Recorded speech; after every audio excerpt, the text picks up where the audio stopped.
This is the original esport racing game. This is iRacing.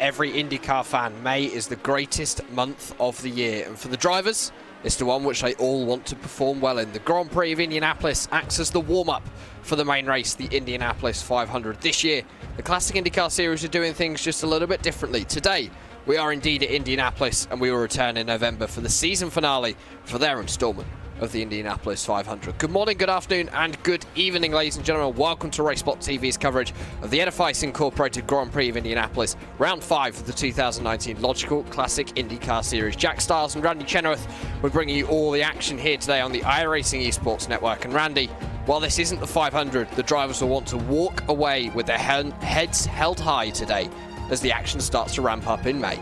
It's definitely something they're going to be looking to do, Jack. It's going to be a very important race for them, of course, running at the Brickyard, running on the road course, and as you said, no Indianapolis 500 for this series in the month of May. That'll be happening at the end of the year in November, but still, it's a very important race for these guys, and it's a very interesting circuit, and I think should put on a good show here today. And well, as we have been doing all season long, let's let Josh Baird take you for a lap around the Indianapolis road course to show you where the track goes. Welcome to Indianapolis for your 2019 Logykal Classic IndyCar Series track tour. Robert Grosser will be giving you a lap on the famous Indianapolis Motor Speedway road course. Heading into turn 1, we will brake as late as possible to try and hit top speed from the straight. Winding through the turn 2, we will have to prepare ourselves for the very technical part of the road course ahead. Going through turns 3, 4, and 5, we can go through these corners quite fast due to the high downforce of the car. Turn 6, we will have to slow down quite a bit to make the wide horseshoe, followed immediately by the quick right-hand turn of turn 7. Going down the straight, we will catch a bit of a break as well as a passing opportunity before hitting another very technical turns 8 through 11. Turn 8 will be a high-speed turn, but we will have to quickly slow down to make the very tight S-bend of 9 and 10. Turn 11 will have to be executed perfectly in order to maximize our speed down the straight. The final turns 12 and 13 will lead us to the high-speed oval portion of the track where our setups will make or break us as we have to sacrifice speed or downforce. Expect most of the passing to be done during this phase of the lap. This has been a Logykal Classic IndyCar Series track tour of Indy Road, brought to you by Joshua Baird and Robert Grosser. I hope you enjoy the race.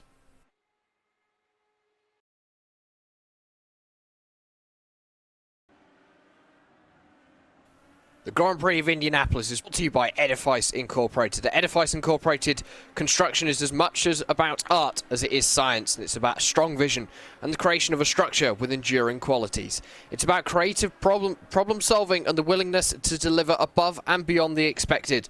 And not only that, it's also about passionate teams, long-standing partnerships built on trust, performance, and lasting value. For more information, head yourselves over to edificeinc.com. That's edificeinc.com, and you can learn all about what they do. Welcome back, ladies and gentlemen, to Indianapolis. We are underway with qualifying, just 2.5 minutes remaining. The weather's up on your screen at the moment. A cool 22 degrees in the air, but it's 41 degrees on the track with a 9-kilometre-an-hour wind. Clear as well, 56% humidity. The track is going to be warm all day long. Currently about 3:30 in the afternoon, so as we get towards the later stages of the races, that track temperature will start to drop. And as you can see on your screens, the highlighted yellow is where these cars will be racing today, not on the oval. We are, of course, on the road course. The layout that was once used for the US Grand Prix in Formula 1, not quite the layout that used yesterday in the Grand Prix of Indianapolis here in the real world, but instead we are using that final corner on the oval just to make that last stretch onto the front straight in that entry into turn 1, Randy, just that little bit quicker. Yeah, it's going to be a very, very fast run down in towards turn number 1 as qualifying currently underway. As you see Josh Chin and actually Matt Cook very, very close in the qualifying times, but Matt super quick in the qualifying. But you're right, that run in towards turn 1 is going to be mighty, mighty quick for all these drivers. You're going to see probably that be your ideal passing opportunity out there on the racetrack. So we just take a look around. Johnny Garrett still out there on track running his final hot lap. He currently sits 10th on the starting grid here in the final minute of qualifying. But this track at Indianapolis, it's you generally want to get the aero out of the car to make passes in towards turn 1. But with this hot weather, Jack, you can do some interesting things with the setup in terms of the downforce. You might see some people really load up on aero to help save the tires and be quick through that middle sector. And while you can see from the qualifying times that it's going to be close today, 4 cars still out on the track trying to set a lap time. One of those is in fact Josh Chin. He's going to try and better his lap. He needs just a 1/10 of a second and he'll be able to put himself ahead of the driver of Matt Cook on the standings. And in just a few seconds, when he passes himself over that yard of bricks, we will find out whether he will be good enough to take pole. And I don't think it is. He misses out by 0.004 of a second. So Josh Chin, although he was able to walk away with a win last time out, the first win for him in the Classic IndyCar Series, he's not going to get pole position here today, Randy. Yeah, and I think he's going to be a little bit frustrated with that, but he just needs to keep a cool head and be able to bring this race home. Be calm, be cool. He's had a couple of decent opportunities to win one of these things, just hasn't been able to close it out just yet. And while qualifying has wrapped up, everyone has completed their laps and they'll all form themselves up behind the iRacing pace car. It's going to be a full pace lap here at Indianapolis today. So it's going to mean that these drivers are going to be need to be quite careful. It's also going to make that first stint a little bit shorter, Randy, with the fuel, because you're going to be using some on this very opening lap. The trick, though, is not to start the engine until the latest possible second, because then you're not wasting fuel, just sat on the grid doing nothing. Yeah, exactly. You're going to want to wait as long as you possibly can, as these guys are going to be getting themselves on it. So let's go down your full starting grid.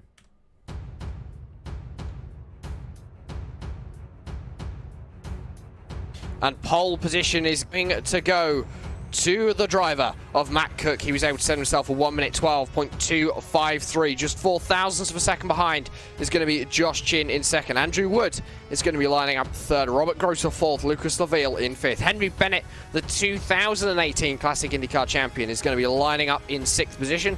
Jos van der Ven seventh. Joni Kainen in eighth. Hugo Hernandez in the 72 machine is going to be ninth. Timo Sinyemi going to round out the top 10. Randy Schimmick and Johnny Garrett are going to be lining up 11th and 12th, with Mike Gerlicher and Ariel Guerrero Jr. in 13th and 14th. Carsten Profer, Jan Hoffman 15th and 16th, with Sam Winton and Franz Josef Sturm in 17th and 18th. Hans Pitkanen is going to be up in 19th, and 20th is going to be Daniel Schulmeister. 21st for Alexander Thake, 22nd for Andrew Adair Saunders, 23rd for Logan Simmons, 24th for Marshall Stanley, 25th is going to go to Andrew Aitken, 26th to Caleb Weekly, 27th to Cyril Gitzhofer, and 28th is going to be Todd Novosad. That's the 28 car field here today for the Classic IndyCar Series. And of course, as ever, this series is brought to you by Logykal Industries Engineering, but also along the way during this season, we're going to be having other sponsors bringing themselves in for certain races. The Triple Crown is going to be brought to you by New Centric Solutions. Today's race is brought to you by Edifice Incorporated. We have got more partners joining us along the way during the season. You'll be able to find out about them as the season goes on. The field is underway and rolling behind the pace car to get ready for 77 laps of the Indianapolis Motor Speedway, and it's all going to be about that start heading down the way. But this is running the older layout of the road course, one which is a little bit more technical, requires a little bit more aero as we see all the cars start to field themselves onto this back straight. A little bit of tyre weaving going on a little bit further behind. That's from the 72 machine of Hugo Hernandez, getting some tyre temperature into his tyres, because you want everything to be optimal as they head themselves into the first corner. Yeah, you definitely need everything to be as ideal as you possibly can get it around this track, especially as how hot it is. This place can get mighty slippery mighty quick. Well, it's time, ladies and gentlemen, for round 5 of the Logykal Classic IndyCar Series for 2019. Matt Cook taking another pole here at the Indianapolis Motor Speedway, and he's going to be in charge of the field. Expect a long time before the green flag flies because of how far we have to travel to the start line here after the pace car dives itself down onto pit lane. So as they head themselves out onto the oval, into the oval turn 1, because of course they do run the other way around here on the road course. Turn 1 for the oval is the very last turn for the road course. The whole field stacking themselves up behind. A little bit last moments of tyre weaving going on just to make sure those tyres and pressures are up. Make sure they're optimal. Pace car is going to dive himself down onto pit lane any moment now, and the field will be under control of Matt Cook with Josh Chin lined up in second position, looking to come away with win number 2 of the season. The throttle is down. The green flag is flying. We're racing at Indianapolis for round 5 of the season. Matt Cook instantly moving himself out to the outside lane and already getting a nice run into turn 1. Up the inside is going to be Andrew Wood for Josh Chin. Maybe not. And further behind, everyone going to start slotting themselves in single file as they head themselves through turn 1 and 2.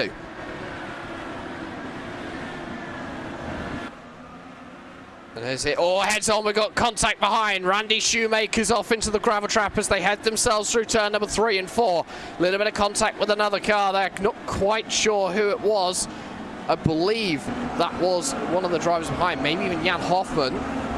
Not quite sure, but we'll see a replay up on your screen soon enough. Randy Shoemaker's back going again. Back up the front of your field, though. It is Matt Cook still out in front, leading by just that little bit over the driver of Josh Chin. The current gap is sitting at around 0.3 of a second, 3.5 of a second. So Josh Chin, still a long race to go.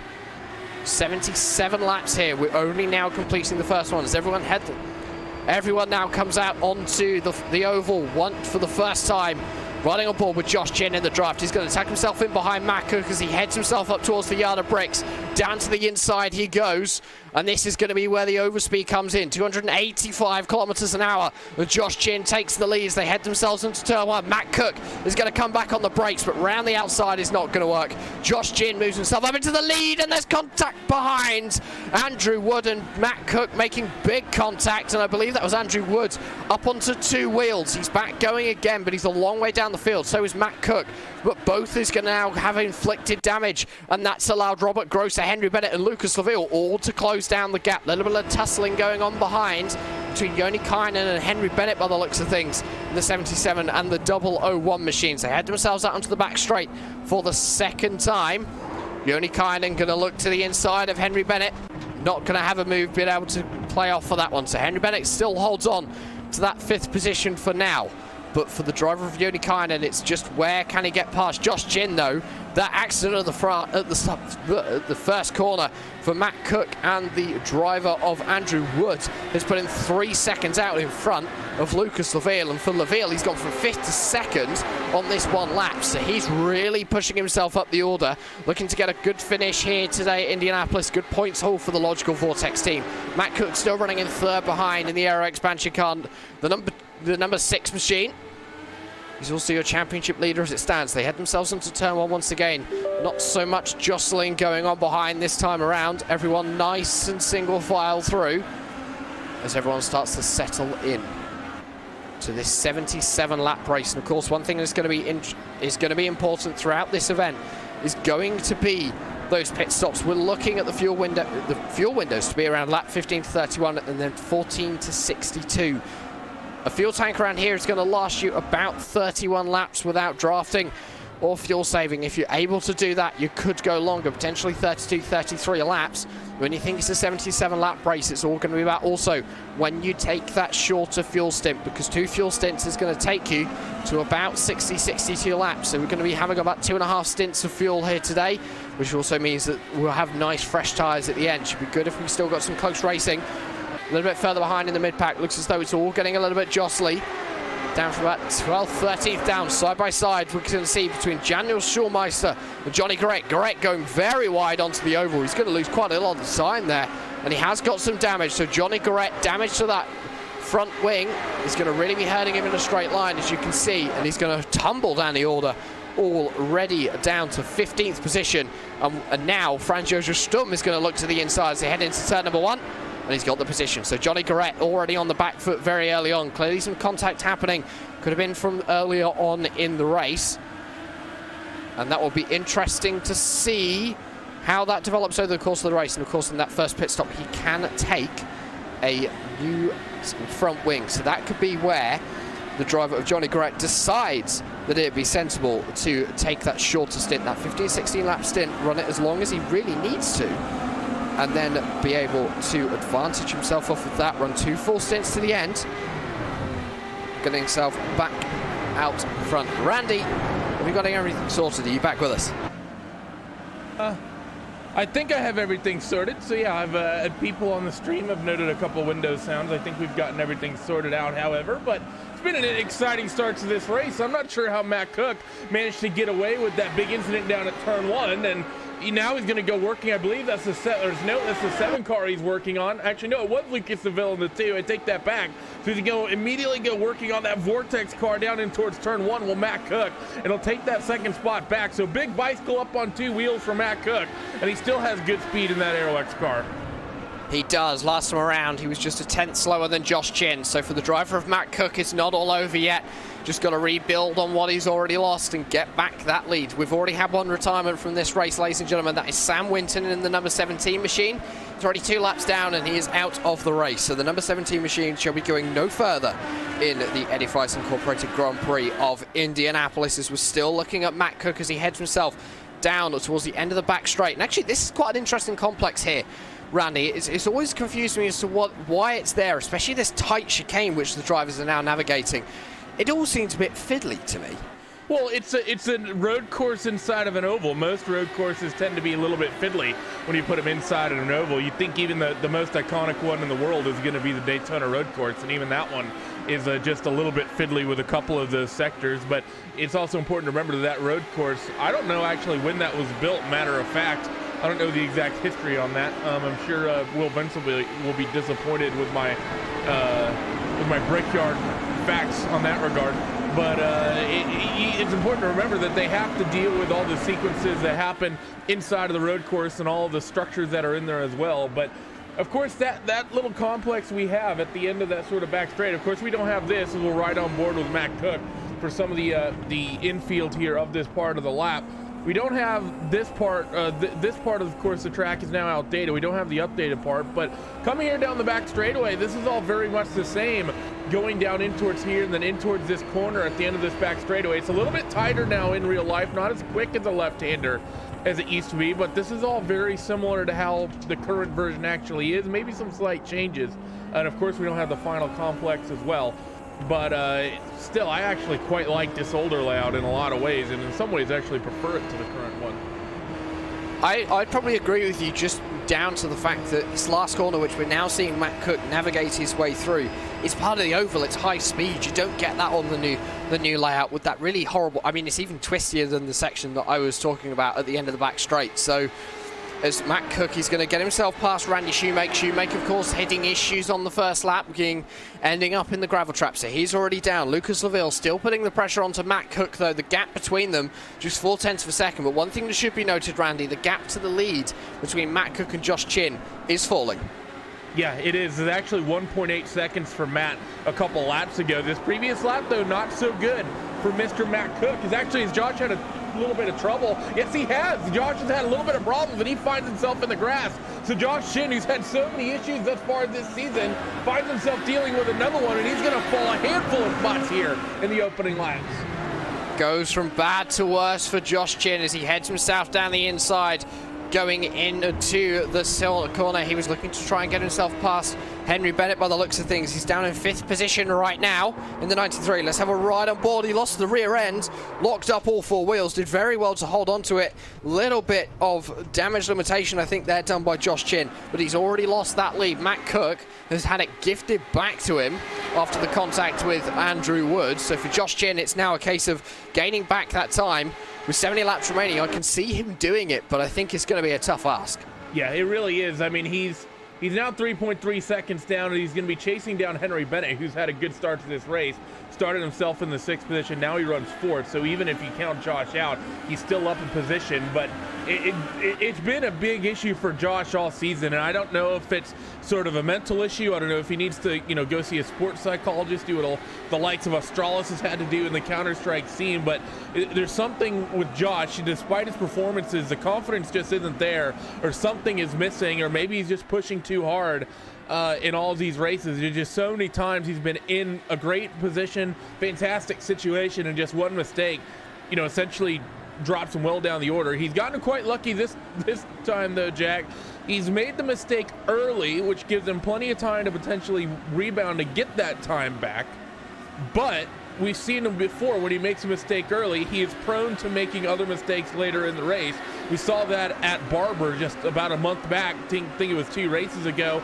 We've seen this a couple times from Josh already, so worries for me already for that 93 car. And he's a driver who has the speed he needs to pull off race wins. He proved that last time out. But for Josh Chin, as you say, something's not quite clicking with that number 93 machine, and it's causing him to make mistakes. And I think it's those mistakes which are going to lose him points in the championship run. Matt Cook at the moment looking very comfortable up at the top of the championship. The only driver so far all season who's been able to even challenging him in the races is Josh Chin. And because of the mistakes he's making, he's dropping points, which is really going to damage him. As we look further back in the field, I've just noticed we've got a train running from about 14th position back. Logan Simmons currently running in 15th position. He's making his way up the field after having to start at the back of the grid with an end-of-line penalty, as we see the championship standings up on the left-hand side of your screen there, ladies and gentlemen. The top 10 as they stand coming into this race today after 4 rounds of the Logykal Classic Indycar Series. So for Logan Simmons, Randy, he's having a good race so far, hunting down the driver of Jos van der Ven just ahead, currently sitting in 16th position with a challenge behind from Hans Pitkinen. Yeah, I mean, he's done well after rebounding from that penalty. So, a little bit wide actually through that little chicane sequence. That's going to drop him a couple positions. So a minor mistake there for Logan Simmons. Going to see him go the wrong way. Going to drop a couple of the spots he's picked up early. But overall, that's not going to be too crazy of an incident. Lucas Laville, by the way, all over the rear wing of our race leader of Matt Cook. And actually behind Robert Grosser, Henry Bennett, Josh Chin. I think Josh and Henry have both gotten around the 3 car. So Robert Grosser lost 2 spots really quickly through that opening sequence. And now it's going to be Jon Kaijinen trying to get around the Vortex car and a bit of a checkup through this long left-handed carousel as they work their way through. So Josh wasting no time going to work after the mistake and following Bennett through some slower traffic. And now for Josh Chin, he can sit in the draft as he heads himself down the back straight. He's not going to put a move onto Henry Bennett. Here's the replay of what happened to Robert Grosser. It was into turn number 1. He was stuck on the outside. Henry Bennett goes up the inside. Josh Chin taking the optimistic dive to the inside, and he got the move done. That was brilliant. And had Robert Grosser left another millimetre, I could see Joni Kajanen trying the same thing. So that was a very close shave for Robert Grosser, almost losing 3 positions. Luckily, he's only lost 2. We do have a car stopped in the stretch between turn 10 and 11.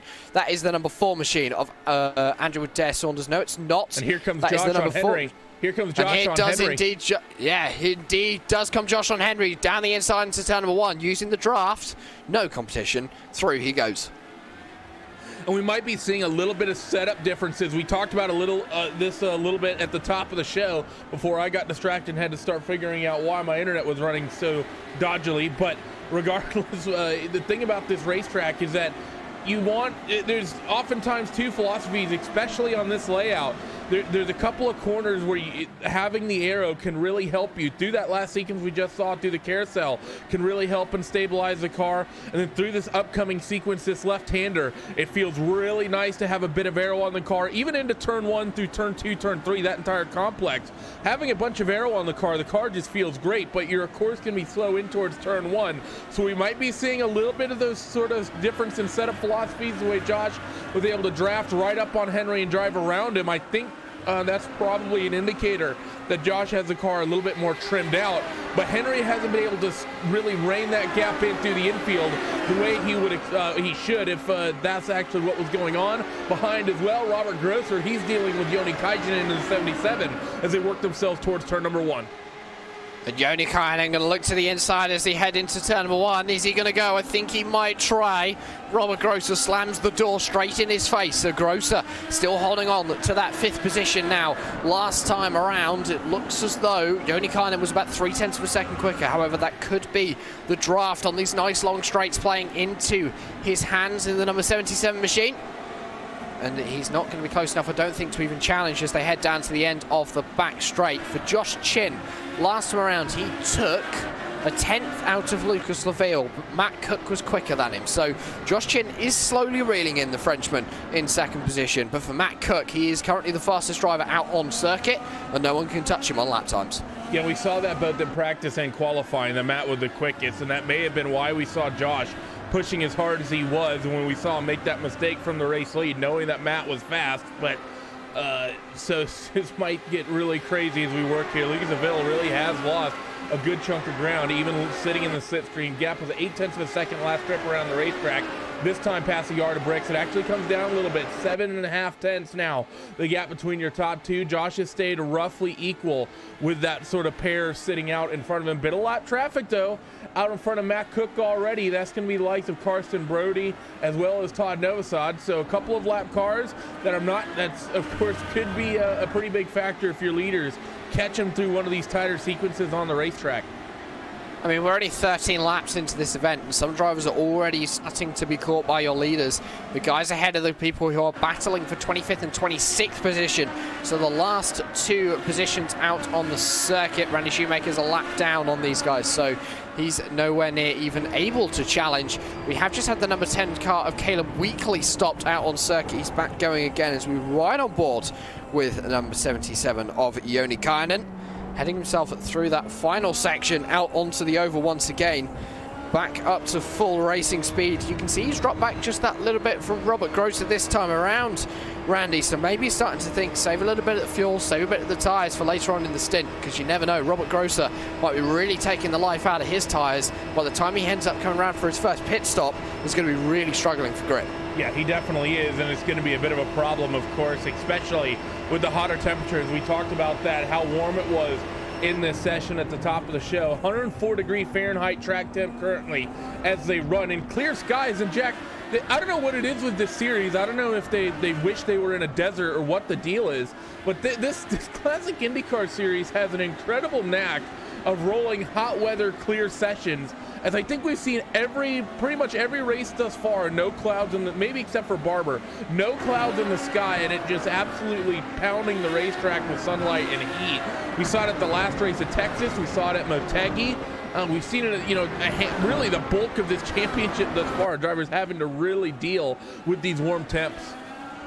And I'm just going to go and find the weather from free practice just to see if they did actually have the same issue in free practice, because I have a feeling it was quite cool and quite cloudy in some of the free practice sessions, meaning that some of these drivers may not have the running in that they need on the hotter conditions to be able to perform well.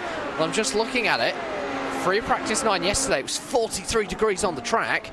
But then you look at some of them, they were sort of down in the 31s. It's been a bit all over the place with weather this week, especially with some of the free practice sessions. We have seen it as high as 48 degrees Celsius, as low as 27. Yeah, so weather all over the place just a little bit for these guys, make things really difficult. You see that 001 of Henry Bennett still trying to stay out in front of Grosser. Let's just take a couple peeks up and down the field, and things have really already started stretching out and opening up between gaps already. We don't have a lot of close fights on track. Andrew Adair Saunders and Cyril are very close, though, as they work down the front straightaway and in towards turn 1, and Cyril gets offer. He's going to end up losing that position to the 12 of Andrew Adair Saunders to move the 54 back to spot. The Jamie Wilson machine, actually, we'll call that the Team Chimera machine, as that is traditionally the number that we run, the 54 car. And it's good to see him at least having a nice, fun fight here with Andrew Adair Saunders as we approach about 1/3 distance here shortly. And Adair Saunders got a little bit loose into the hairpin as he heads himself up towards the right-hander. Cyril Gitzhofer still putting on the pressure in the 54. Get themselves out onto this back straight, past the DRS boards. Of course, no DRS in IndyCar racing. We don't want any of that aerodynamic advantage in here, making it easy to pass. That takes all the fun away from it. So for Cyril Gitzhofer, actually, he's dropped a little bit of time even in the draft there, Randy, which tells me that Andrew Adair Saunders maybe running a very low downforce setup. And it's going to be interesting to see how much he can gain on Andrew Aitken ahead in the 27, if that is the case. Yeah, it definitely might be that situation with the aerodynamics. Like we said, we've been talking about it since the top of the show. It's not always the best to take all the aero out of the car. I mean, I even remember back in the day doing a GT race here in the BMW, and I actually went the opposite, and I optimized the car for the infield. And at that point in time, that was pretty much the best strategy, at least for that car. But Andrew doesn't really rein in a bunch of time on that 27. He does bring in some, though, and he was a couple tenths quicker that lap. So maybe having that car just a little bit more trimmed out could be the reason why he's really bringing that gap down. And of course, the other thing to think about, Jack, these cars never actually raced on this circuit, this IR05 in real life. They never actually raced here. This, of course, came in with the DW12. I want to say, if memory serves me right, the first time they raced on this layout was 2014, I believe. The first time they raced on this road course, I believe, was 2014, perhaps 2015. And of course, and that was the DW12, and they never actually raced on this layout. This layout was only ever used as sort of a test back then. The year before they had the Grand Prix, they tested the cars, and even that was with the DW12 on this layout before they decided to make some circuit changes. So for these guys, they don't have any real-world data or anything, real-world to really go off of outside of what happened yesterday. Yeah, and of course, the cars that were running yesterday, the new generation of Indycars that we've had since last year, the IR18s. Of course, we do have 3 generations of Indycar here on the iRacing service, the Classic Indycar Series, utilizing IR05. This is a 14-year-old design now, this car.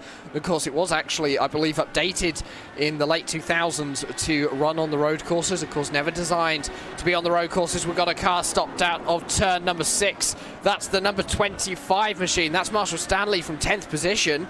What's happened to Marshall? Because he's dropped a long way down the field, back down to 15th. Replay up on your screens.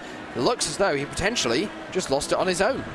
This might be at the carousel, and this is, I think, what we're going to see all day long. We already saw Josh have issues here, and this is one of the problem parts of the racetracks, and that's exactly what happened.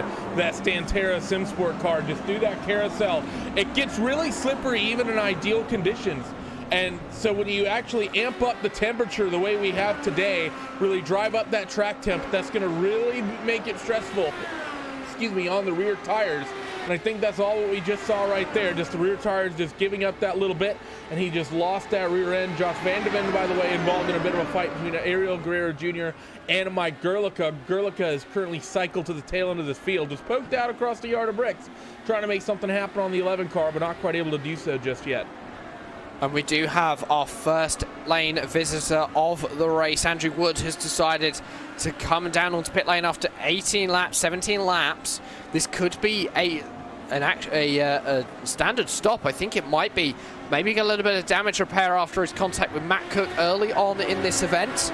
And he's back out and away. So pit stop time of 8.8 seconds. That's a very quick stop for Andrew Wood. Maybe tells me he's on low fuel or taking this very short stint early on in the race. It is something you can actually do. You can run about 30 laps here, Jack.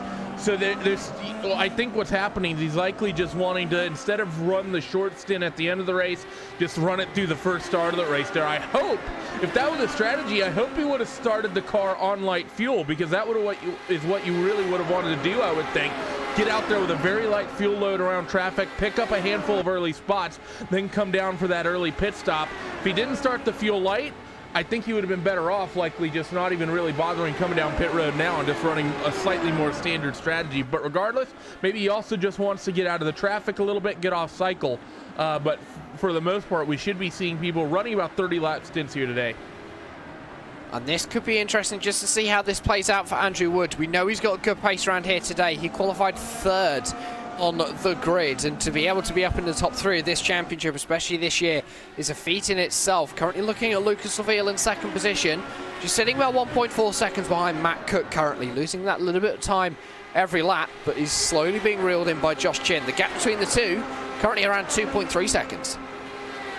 Gap coming down, like you said, just a little bit every single lap. And actually the last couple have been in favor of Lucas Laville. This time they'll cycle past the timing beam as well, and it doesn't seem like that gap's going to come down much closer either in favor of that 93 car. So really your top 3, top 4, really this entire lead sort of train, the first 6 cars are all within about 7 seconds of one another.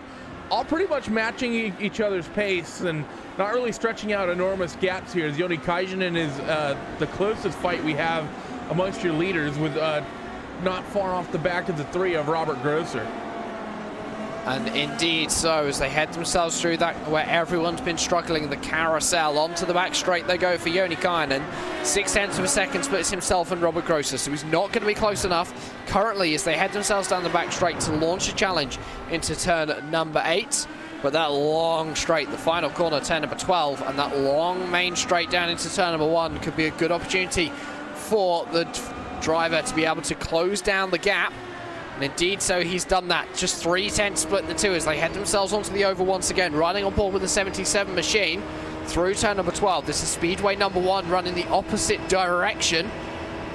Of course, most of these drivers will actually be running the iRacing Indy 500 next weekend as we head themselves down into turn number 1. Robert Grosser is going to take the inside. The defensive line moves back onto the racing line. Joni Kajanen, he isn't close enough, so maybe a little bit more downforce on that number 77 machine than Robert Grosser in his number 3, or just not deciding to put a move, deciding to sit in the draft, save some fuel, and maybe go for the overcut on the pit stops.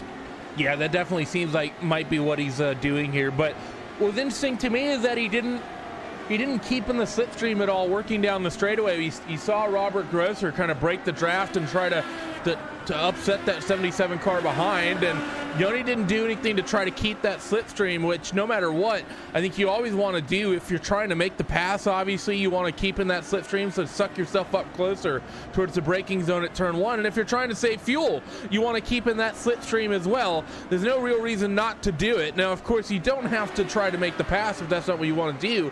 You can always lift out of it, but sitting in the slipstream is always going to help your fuel consumption. So a little bit interesting for the 77 car not to really push it, but he is closer once again, and we're right on board again as we go in towards turn 1, as he's looking more aggressive this time.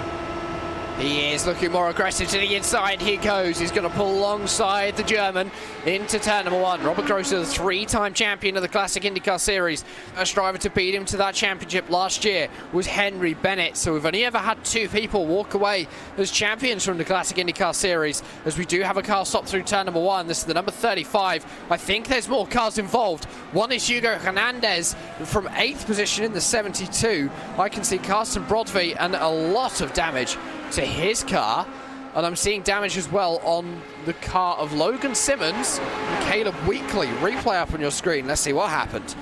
To the IndyCar enthusiast racing team, number 35, down in towards turn 1. Is this just going to be a mistake? Yeah, he's just going to yoink the rear end around towards turn 1, and, well, he unfortunately just comes to a stop right in the center of the racetrack. And you also see the car in the background, the 72, getting a little bit of a drama trying to avoid. I think that 10 car, though, should be relatively okay. I think Caleb Weekly, he's going to have some front wing damage. He'll likely maybe have to make a slightly earlier pit stop than he'd want, but I don't think it'll be terminal damage on that 10 car. He should be able to get that nose swapped out. He sort of hit the way you'd want to, which is dead on right at the nose of the car, which can generally be replaced, as Josh Chin has really put in a lot of work to bring Lucas Laville in the last couple of laps. That gap's down to about 7/10, and Lucas is also within a second of your race leader. So some slow laps for the drivers of Lucas Laville and Matt Cook. Could be the traffic that come playing into their hands, or maybe not, because there's no traffic around them. So for the driver of Josh Chin, all of a sudden the lead is within his grasp, and it's only about 20 laps since he's had his issues. So for Josh Chin, a pretty quick recovery back to the front of the field, as Matt Cook leads them all into turn numbers 8, 9, 10 and 11 through the right-hander. Of course, live timing and scoring is available for you today, ladies and gentlemen. Head yourselves over to RaceBotTV/timing. You can get social with us on the Facebook /RaceBotTV, or on Twitter @RaceBotTV, and use the hashtag #ClassicIndyCar to share with your thoughts of today's race. Of course, the upcoming season, the next race is going to be at the start of June. We're going to be heading back to Belle Isle, the streets of Detroit, Randy. Classic IndyCar Series last year was RaceBot's very first broadcast from that circuit, and we're going back there in 3 weeks. Always puts on some great racing. We say always, we've only seen that a couple of times, with that being relatively new here on the iRacing service, but it's going to be a lot of fun. I believe we've had, what's happened to Robert Grosser, or what's happened to Lucas Laville? I believe we might have pit stops. Where's Lucas? Lucas is gone. F. Yeah, when we have more information for you, ladies and gents, we will bring to you as to what's happened to the Frenchman. Although he's currently tumbling down the orders on our timing screens, currently in 13th, and he's nowhere to be seen. Could be a technical issue. It could be a technical issue. Yes. That's exactly what it is. Confirmation of that. So disaster for Lucas Laville. So Lucas Laville hitting technical issues in the early stages of this event. Still only 24 laps into this one. Still a long way to go. Over an hour of driving left for some of these drivers.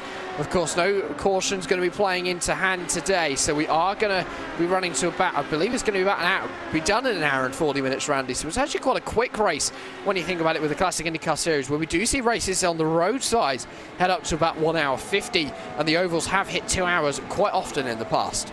Yeah, the ovals tend to be the one that get there, of course, a lot more frequently because of the caution aspect that can really slow the race down. Race leader Matt Cook, by the way, dealing with some lap traffic. That's Jan Hoffman in the 05 as they work through turn 4 and in towards turn 5. The 05 car going to let Matt Cook just slide on through. Josh Chin will be the next one who has to deal with Jan Hoffman, as we really are right in the middle of the pit cycle. So there are some cars that I believe have dropped a little bit further down the running order than they should be, but regardless, see one car actually going well off. He's not going to be a fan of that. He's going to have to take a slowdown with that aspect of letting the leaders through. Josh, though, seems to be having a little bit of a smoother trip through the traffic than Matt Cook. Matt's hasn't been crazy, but Matt has gotten caught up in a couple of awkward places by the traffic, whereas Josh has seemingly been able to let them, get left by a lot more cleanly. So I think that gap's come down just a little bit in favor of that 93 car, but we should be seeing the pit stop soon. If you want to make it about an even split, should be coming down on about lap 27, lap 28. So we'll see in the next lap or so if either of these two come down on that lap. So pit lane is about to get very busy indeed over the next few laps or so as we head ourselves down into turn number 1 with the leaders. Josh Chin last time around was able to close the gap by 0.8 of a second. He was that much faster than Matt Cook. So for Matt Cook, really struggling in the traffic, and he is going to have more to deal with. This is the bulk of the traffic that these guys are now dealing themselves with. And for Josh Chin, it's really starting to play in his hands. The gap down to half a second. He's already managed to get past Matt Cook once. Can he do it again? I'm not sure. As we head ourselves onto the back straight, he's not going to be close enough as they head into this next complex, Randy. But I have a feeling if he has a good run through here, well, Matt gets held up by some back markers. Turn 1 is all for Josh Chin. Yeah, it definitely could very well be the situation. One of the things to keep in mind is that it's nearly impossible in these cars to make move down the back straightaway. Like we said, the corner at the end of the back straight, not as tight as it is with the reconfiguration you see in real life. It's a much quicker left-hander, and the back straightaway is shorter, and these cars don't have push to pass. But look at the way Josh sucking right up to the back of that AeroX machine. I think he's going to make this move in towards turn number 1. And he is. For Josh Chin, he may as well have had push to pass on that machine, but he's not going to make a move, deciding that now is not the time. There is some traffic ahead of him, and himself and Matt Cook. So for Joshua Chin, deciding that sitting behind, saving some fuel, saving those tyres, because of course they're going to be starting to be really worn as they head towards the end of this first stint. Still, the track temperature is in the 40s. Actually, it's down to 39 degrees Celsius, so it has dropped just that little bit since the start of the race. Currently 4:15 in the afternoon in Sim. So the temperature's starting to drop here, Randy, as the sun starts to head itself for the horizon. We won't see sunset here today, but we are going to see the track temperature slowly drop and the track actually start to become faster. Yeah, that is something we will see. And of course, what's going to be interesting to see is that as that happens, drivers are going to have to be making changes to their cars every time they come down pit road. I don't think you'll see many aero changes. Of course, you can change front wing angle relatively quickly, but the rear wing, you don't really want to mess with that whatsoever. But you can, of course, make tire pressure adjustments, and that's going to be the big thing you want to play with as the temperature comes out of the track. And that's going to be the thing, actually, that could really decide this race here tonight, Jack, is who hits the tire strategy and who hits the tire pressures right with those later pit stops. I think for this first cycle, you're probably not going to want to change it too much, but when you come down pit road for that final stop somewhere around lap 50, I think the track's going to be a lot cooler. The slight lockup from the 6 car, and Josh is now all over the rear wing of Matt Cook, and there's lap traffic going to wheel in front of him. I'm surprised neither of these two have peeled off on a pit road yet. So this is side by side ahead between Alex Thake and the number 32 machine of Andrew Wood. Wood being the driver who's already hit trouble. Thake getting very sideways off the exit of the corner. Going to allow Matt Cook an easy opportunity to get himself past. And for Thake, he's also going to let through Josh Chin. Chin's going deep into the left-hander. Into the right-hander he goes. He's got a compromised run, but they're both going to be stuck behind Andrew Wood. They need to get past this number 32 machine on this straight. They don't want to be stuck behind him on the next lap as they head themselves onto the road course. Onto the oval they go. Josh Chin, he's currently sitting about half a second back here, Randy. He's not going to be close enough, I don't think, into turn number 1, especially as Matt Cook has a draft. And I don't really like the racecraft or the strategy from either of these two. That would have been a prime opportunity for them to peel off on towards pit road. One of the big points, Jack, with working your strategy, especially when you're out front leading the race, is coming down pit road and getting yourself out of lap traffic. And I think both for Josh Chin and the 6 of Matt Cook, I really think that they've sort of underthought the strategy here and are too worried about trying to push this to the absolute end of the race. I think they would have given up more time sitting behind that traffic and trying to work through it than they would have if they just come down pit road and maybe had to, say, have an extra gallon of fill at the end of this motor race. So it's a bit of an interesting decision by both not to come down pit road with the traffic, because we know we're well within the pit window and you only have a couple laps left on the fuel anyways.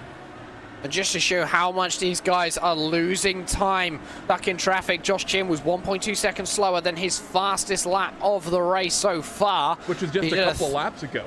That was just a couple of laps ago, so he's setting fastest lap times on this low fuel, but he's also having an issue where he's not being able to get those lap times in traffic.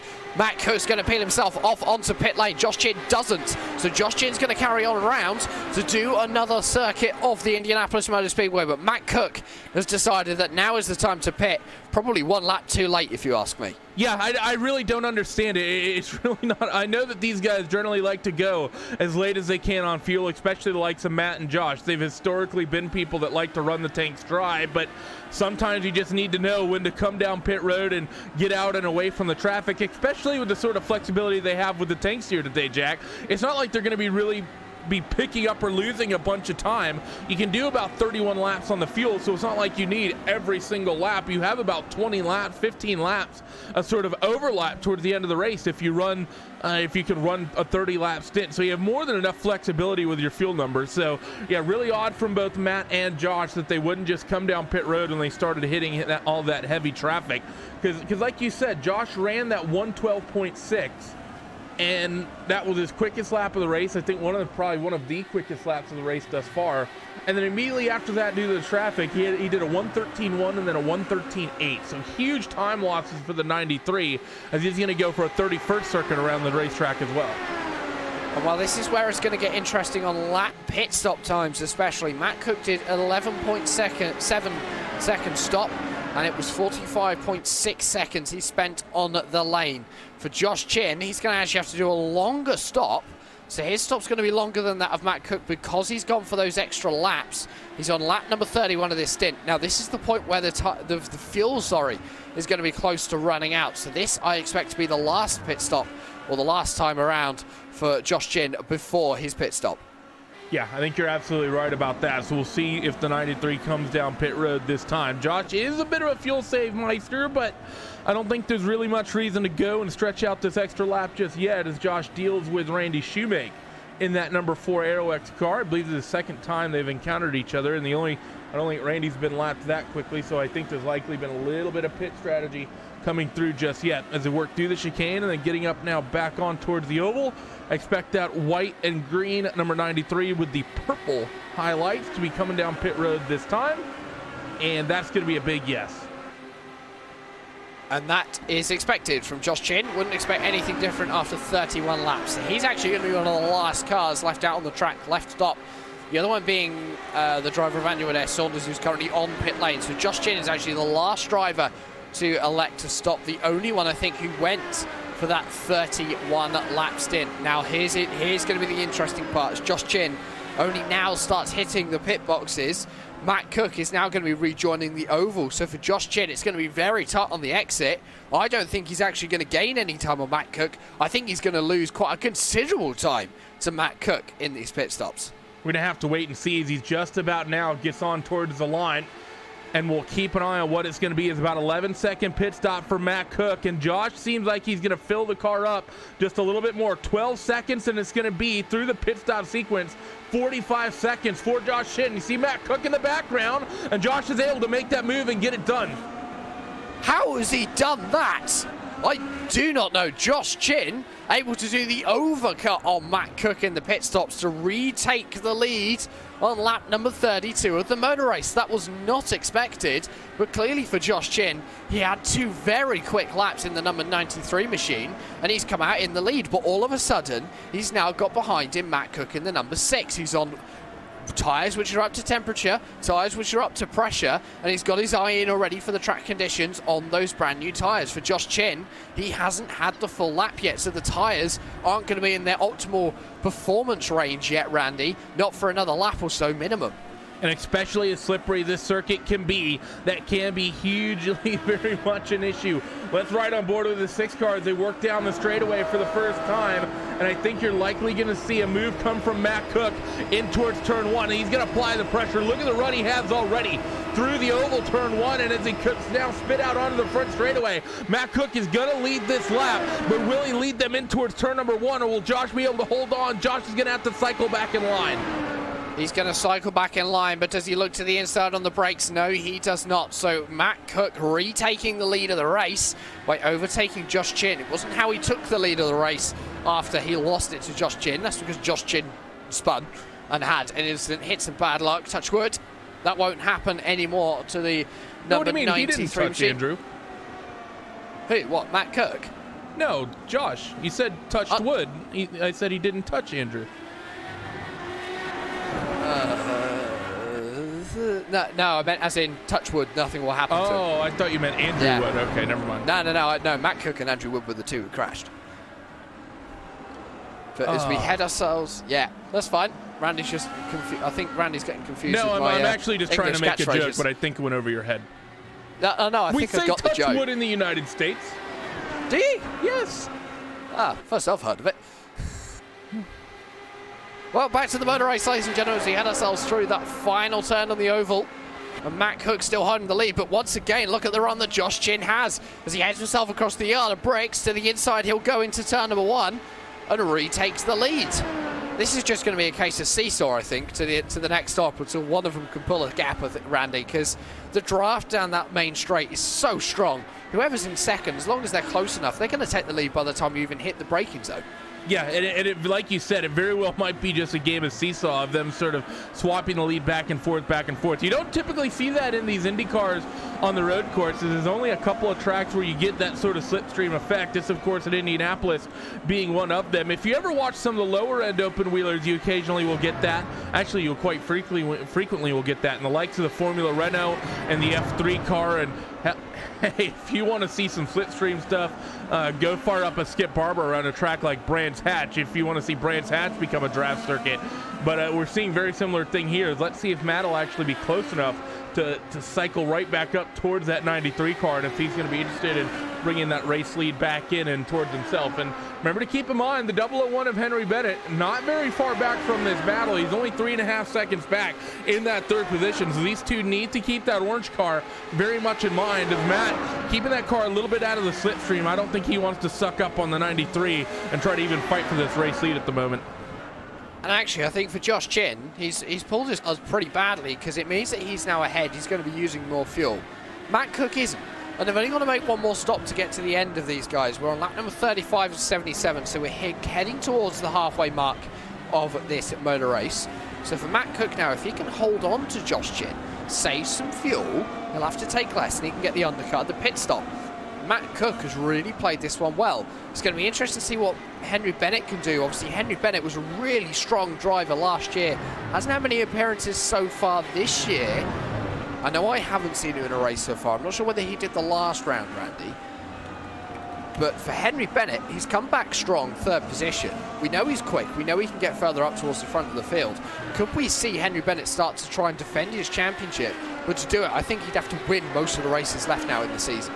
Yeah, I think you're pretty much right. I think that's likely the situation. We'd have to see Henry try to really work here and really try to put in as Josh has opened that gap up a little bit from the top two, so that's really that fight somewhat separated itself out and in. But yeah, but I mean, Henry's definitely good enough, and we've seen consistency issues from a couple of these drivers, so maybe he can get himself back up and in it. Of course, another championship contending driver we haven't seen as much of has, of course, been Sage Karam, who quite selfishly has been in Indianapolis getting ready to run a real car in the real Indy 500. You have to question his devotion to this series, Jack. Why would he go race in the real Indy 500 instead of the classic IndyCar series?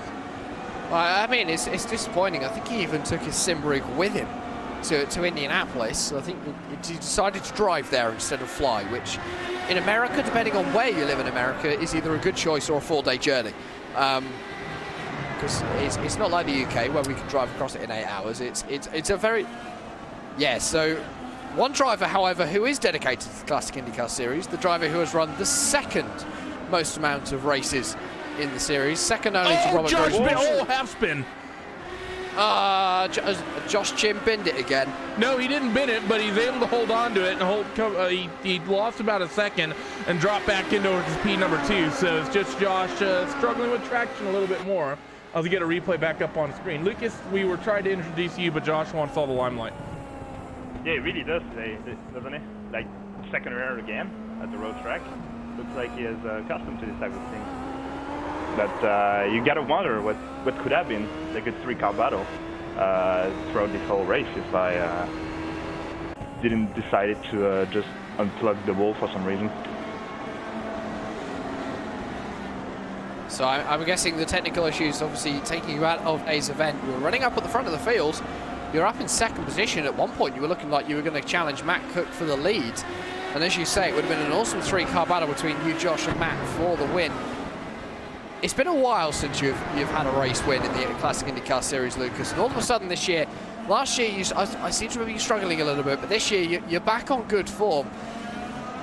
Are you trying? Is that what you're trying to do this year? You're trying to get that race win. Yeah, I want to get that championship. It's not what I want, and I really had to step up my game. Last year was a down year, that's for sure, and the level of competition is so high this year. With just look at the names in the top 3, in the top 4 even, as of where right now, with Matt, Josh, Henry, and Robert. To be able to be in that position, you have to be at the top of the game every race, and that's what I did. I felt like I really stepped up. Was really in the position I wanted to be in before losing connection here and just saving fuel behind Matt. I knew Josh was going to be able to catch up at some point, and the plan was to just let them scrap and just be the shark ready to bite at any given moment to grab the lead and be there at the end. And of course, obviously, today it's very warm out on the track. 39 degrees Celsius out on the track. Is still quite warm in the air, actually, 22 degrees Celsius. What is it like with the hot track conditions, especially at a circuit where you want a very low downforce car for those long straights? Yeah, it's even harder than it is. The track has low grip in itself. The fact that it's really hot and you don't strip as much as you want makes the car on edge all the time. And this is one of the toughest races of the year on the roadside, as we are going to have... Oh, I thought Josh was going to go for it there, but looks like it's just going to save fuel as of right now. That's what Josh does, basically. But yeah, this is one of the toughest road races of the year, apart from Detroit, I guess, with the little grip we have. And of course, obviously, 3 weeks' time, we do head to Detroit. But before then, we have the iRacing Indianapolis 500, the oval here at the Indianapolis Motor Speedway. How's your preparation for that event going next weekend? Going good so far. I feel like I've some good material. I don't think it's top split worthy for qualifying, but it should be up there in the top 2 or top 3 splits, I guess. We shall see. I'm also getting ready to do the doubleheader weekend of Le Mans and our Detroit race, which is going to be pretty hard in terms of preparation and just mentally, I would say. Two completely different animals, so we shall see, and I'm super hyped for the next couple of weeks, that's for sure. Well, obviously, as you say, the Indianapolis 500 coming up, and I think I might be about to make your day, Lucas, because I'm not sure Le Mans and the next round are on the same weekend. I think they are now. They are. Le Mans in a Oh. couple of weeks, and Detroit is as well. I mean, Randy will probably know. I'm currently trying to download the document that will tell me. But, I have no idea. yeah, but before we let you go back I can tell you that it's June 2nd is the weekend of Detroit. And I actually think Lucas is right. Yeah, he is. Le Mans is a week earlier than I thought it was. Okay, well, I need to get some people into action. But Lucas, before we let you go back to your team and enjoy the rest of today's race, who would you like to give a shout out to? A big shout out to you guys for being there as always. I'm pretty sure the broadcast is going to be awesome as always. Big shout out to the guys at Vortex for helping me keep my heads up after this and keeping me prepared for all these races. And big thanks to all the guys running with us and being there every other week for this series. Well, that is Lucas Laville, one of the front runners today in the opening stages of the race, running right up in second position, tucked in behind Matt Cook for a number of laps, but a few technical difficulties meant that he wasn't able to complete today's race. And he joined us in the booth for an interview there, Randy. But while that's all been going on and we've been talking to Lucas, the gap between Matt and Josh up at the front of the field has started to stretch out just a little bit. Yeah, just a little bit, but now there's some traffic, which is going to bring it back down and in. And I think that's maybe Josh actually just letting that gap kind of open up, maybe to a certain extent. I'm not sure, but the gap will stay down now as they work past Andrew Adair Saunders. There's not really many other fights up and down the field, by the way. Timo Isinniemi and Yoni Kaijinen are relatively close, but really for an Indianapolis race, things have gotten relatively spread out here through the bulk of the field. A couple of other fights towards the tail end of the cars on the lead lap. Jos van de Ven and Ariel Guerrero Jr., they're relatively close to one another. You also have Mike Gerlica and Marshall Stanley, who aren't actually far from that fight I just mentioned, relatively close. But overall, up and down the field, things really, really spread out. And it's probably going to be the Matt and Josh show and the Yoni and Timo show towards till the end of this race. Yeah, it's not the first time we've seen something like that happen in the Classic IndyCar Series this year, and especially the Matt and Josh show and the toing and froing that we can have between the two. But the midfield especially usually does bring on some good action, and we will keep our eye out throughout the remainder of this event to bring you all of the action that we see. As we see just behind this shot, as we head down the main straight, you can see Henry Bennett just dealing with some traffic. That's Andrew Adair Saunders in the number 12 machine. You can actually see how much Henry Bennett is starting to close down on these two guys in the lead here, Randy. 2.5 seconds split Josh Chin and Henry Bennett, and 5 seconds behind him is Robert Grosser. So still the top 5, or top 4 at least, covered by less than 10 seconds. Yoni Kainen has now dropped 10 seconds back from Robert Grosser, so clearly having a few issues either with traffic or with the pit stops, but that's obviously left him in the arms of Timo Isinniemi and the very rapid Finn, who's been trying to get past and just sitting behind, saving some fuel. We don't know. He hasn't been close enough to put on a challenge yet, but I think I can see one coming from Timo. Yeah, I'm not actually sure what happened to Yoni. Looking at his pit stop time, everything looked basically in order and roughly the way it should be. It doesn't seem too crazy, about 45 seconds down the lane and 11 seconds in the box. So sort of in the window of all the pit stops that we've had. So not really sure what's happened to that 77 car. Carson Brody is actually going to spin around just ahead of him in the 35, going to keep it out of the wall though. So just a short little half spin there. As down the front straightaway, your 2 leaders will go once again, and Josh will not quite make a move for it in towards turn 1, just saving a bit of fuel here as the 93. Bit of a lockup from the 6 as well, but overall everything's pretty much calm between these top 2 as we're quickly approaching really that window to come down pit road for your final sequence of pit stops. We're only about 5 laps away from that. Yeah, so we are going to see some drivers actually coming pretty early. There was a couple of people who came in right at the start of the first fuel window. At 46 is where this second fuel window is expected to open. Probably going to be a little bit later because I seem to remember Johnny Garrett and Andrew Wood coming down a little bit later than that. Andrew Wood, in fact, I'm just looking at the stint lengths. He's 25 laps into a stint, so in the next 6 laps or so, I expect to see him down onto pit lane, Randy. I think this is the stint where you want to run it as late as possible because then you're taking the minimum amount of fuel to get to the end. You're also going to then have fresher tyres come at those final few laps of the race, where it might be important that an extra life on your tyres, extra lap of life on your tyres, sorry, is going to be the difference between potentially a good haul of points and no points. Yeah, I definitely agree as Josh is tucked right up once again on the rear wing of Matt Cook in towards turn 1. Nope, not going to go anything of it just yet. So if you're hoping to see something exciting here and see Josh really pushing this towards the end of this this second stint, I think you're going to be on the short side of luck and not be seeing exactly what you want to see here as they work their way through. It's going to be a bit of a patience game between these top two. But you're right. I think for this final stop, if you're running the full window, I think it makes complete sense actually pushing that fuel as late as you can and underfilling. I think if you're coming in, say, like the bulk of the field, of course, the bulk strategy has been go to about lap 30, and then you'll likely be coming down and in somewhere around lap 60, lap 61, somewhere in that ballpark. Maybe give or take a couple laps, depending on a couple cars that are able to go an extra lap or two on that first stint. I don't think it's really as important as Gerlich's off the track on the left-hand side towards the end of the lap.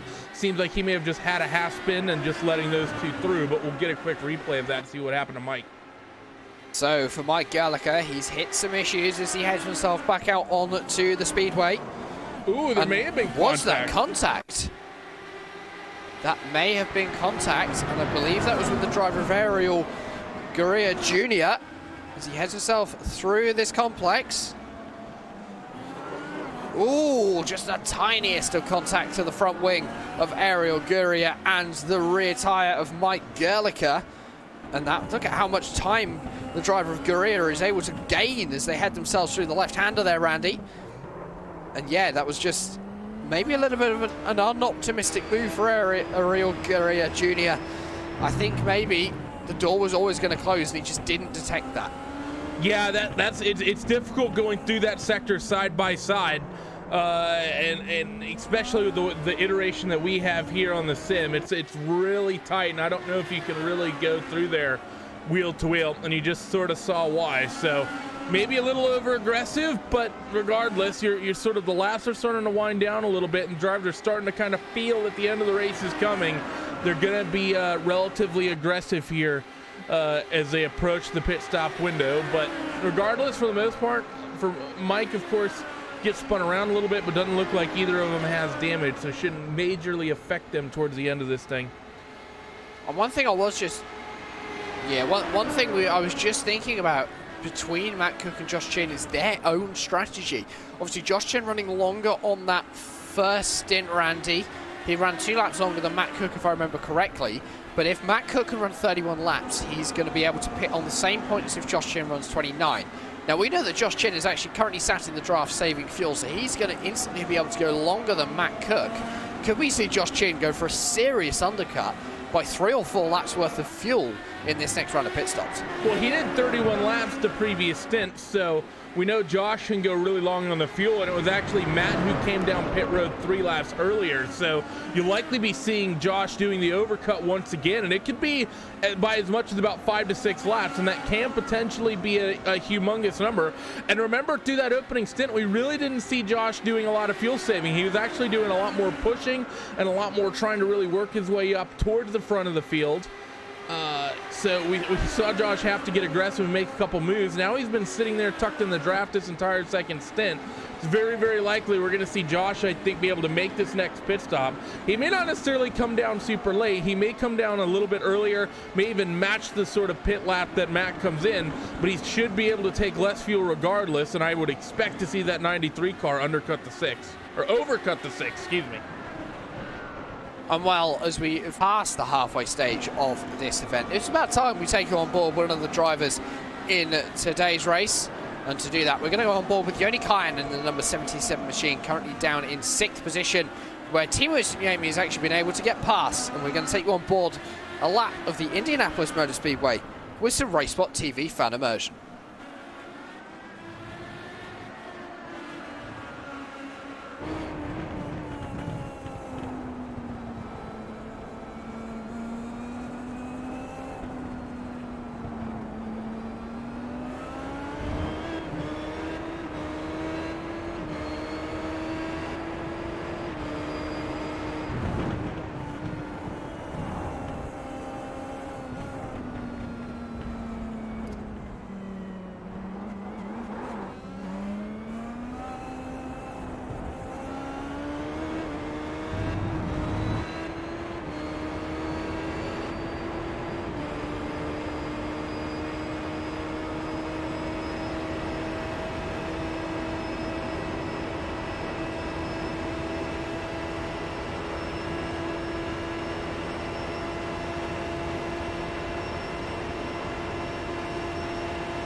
And as we were riding on board with the driver of Yonikainen, the bad luck continues for Josh Chin. He's dropped down to 3rd position. He's had more issues as he heads himself through turn number 1 and 2, Randy. Not sure what happened. Just saw him a track map, a nice yellow ring around him, which means that he stops as he heads into turn number 1. Oh, he's just lost the back end again. So the back end clearly not agreeing with the front end, and around goes Josh Chin. Yeah, we'll get another look at this here on the TV camera to see what exactly happened here. I think he just overcooked turn 1, did Josh Chin. So now he's really going to have to rely on that strategy, as I know that there was some strategy talks happening at that group. So now it's going to be interesting to see what the decision from the 93 is going to be, as he's going to be down the order roughly, I'd say about, 5 seconds behind Matt at least. We'll see what the actual timing updates to. Going to be 7 seconds that Josh has to find somehow, some way to rein back in, as we're now in the pit window. And we've been talking about the fact that Josh has been saving fuel, and he of course had a really amazing long run in that opening stint. We were expecting him to have a very short final stop compared to your race leader of Matt Cook. He may be racing for second now after what is his second incident of the race. And I think this is now, this is what, the 5th round of the championship, 4th round of the championship. The 5th round of the championship, and I think this is 3 out of 5 races we've seen Josh make 2 mistakes. Yeah, and of course 28 laps remaining in this event. It's still possible for him to bring it back, especially with an undercut on a pit stop, so you never know. Anything can happen over the next sort of 28 laps or so. Of course, still half an hour you have to run in this event. It's a long time, and 7 seconds can very quickly be gained, especially when traffic starts to get played with, and advantages and disadvantages are gained and lost in traffic. For Josh Chin, it's not over yet, but as we were saying earlier on, Randy, he needs to find out what's going wrong with that number 93 machine, what keeps causing him and leads him to these mistakes, these unforced errors, which are costing him time. Yeah, I have no idea what's going on with that 93 car, but it's definitely nothing good, unfortunately, for Josh. But it's a heck of a lot of fun for us to watch. Oh, he spun again! Well, just as we were saying about it, the commentator's curse strikes again, and Josh Chin back going again. He's lost 3rd position now as we ride on board with him through turn number 1. I think this time he ran too far wide through the corner. That was 100% on him, and he spun those rear tyres up, and at the speeds that you're running through that right-hander, Randy, it's just a case of, hello, time for a spin.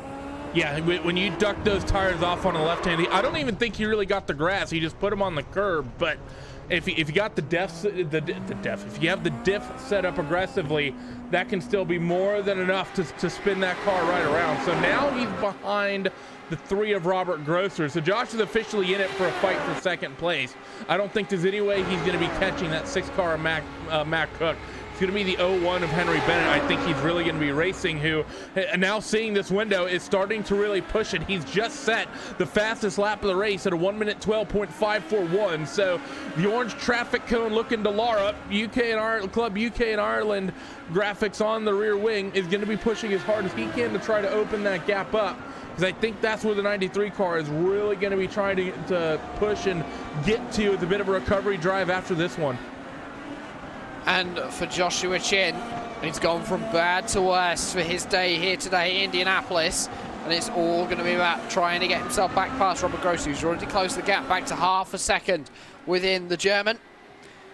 And all he's got to do now, close up to the back of the German driver, get himself past into turn number 1, and then he can let himself loose onto Henry Bennett. He is, however, about 7 seconds behind the driver of Henry Bennett.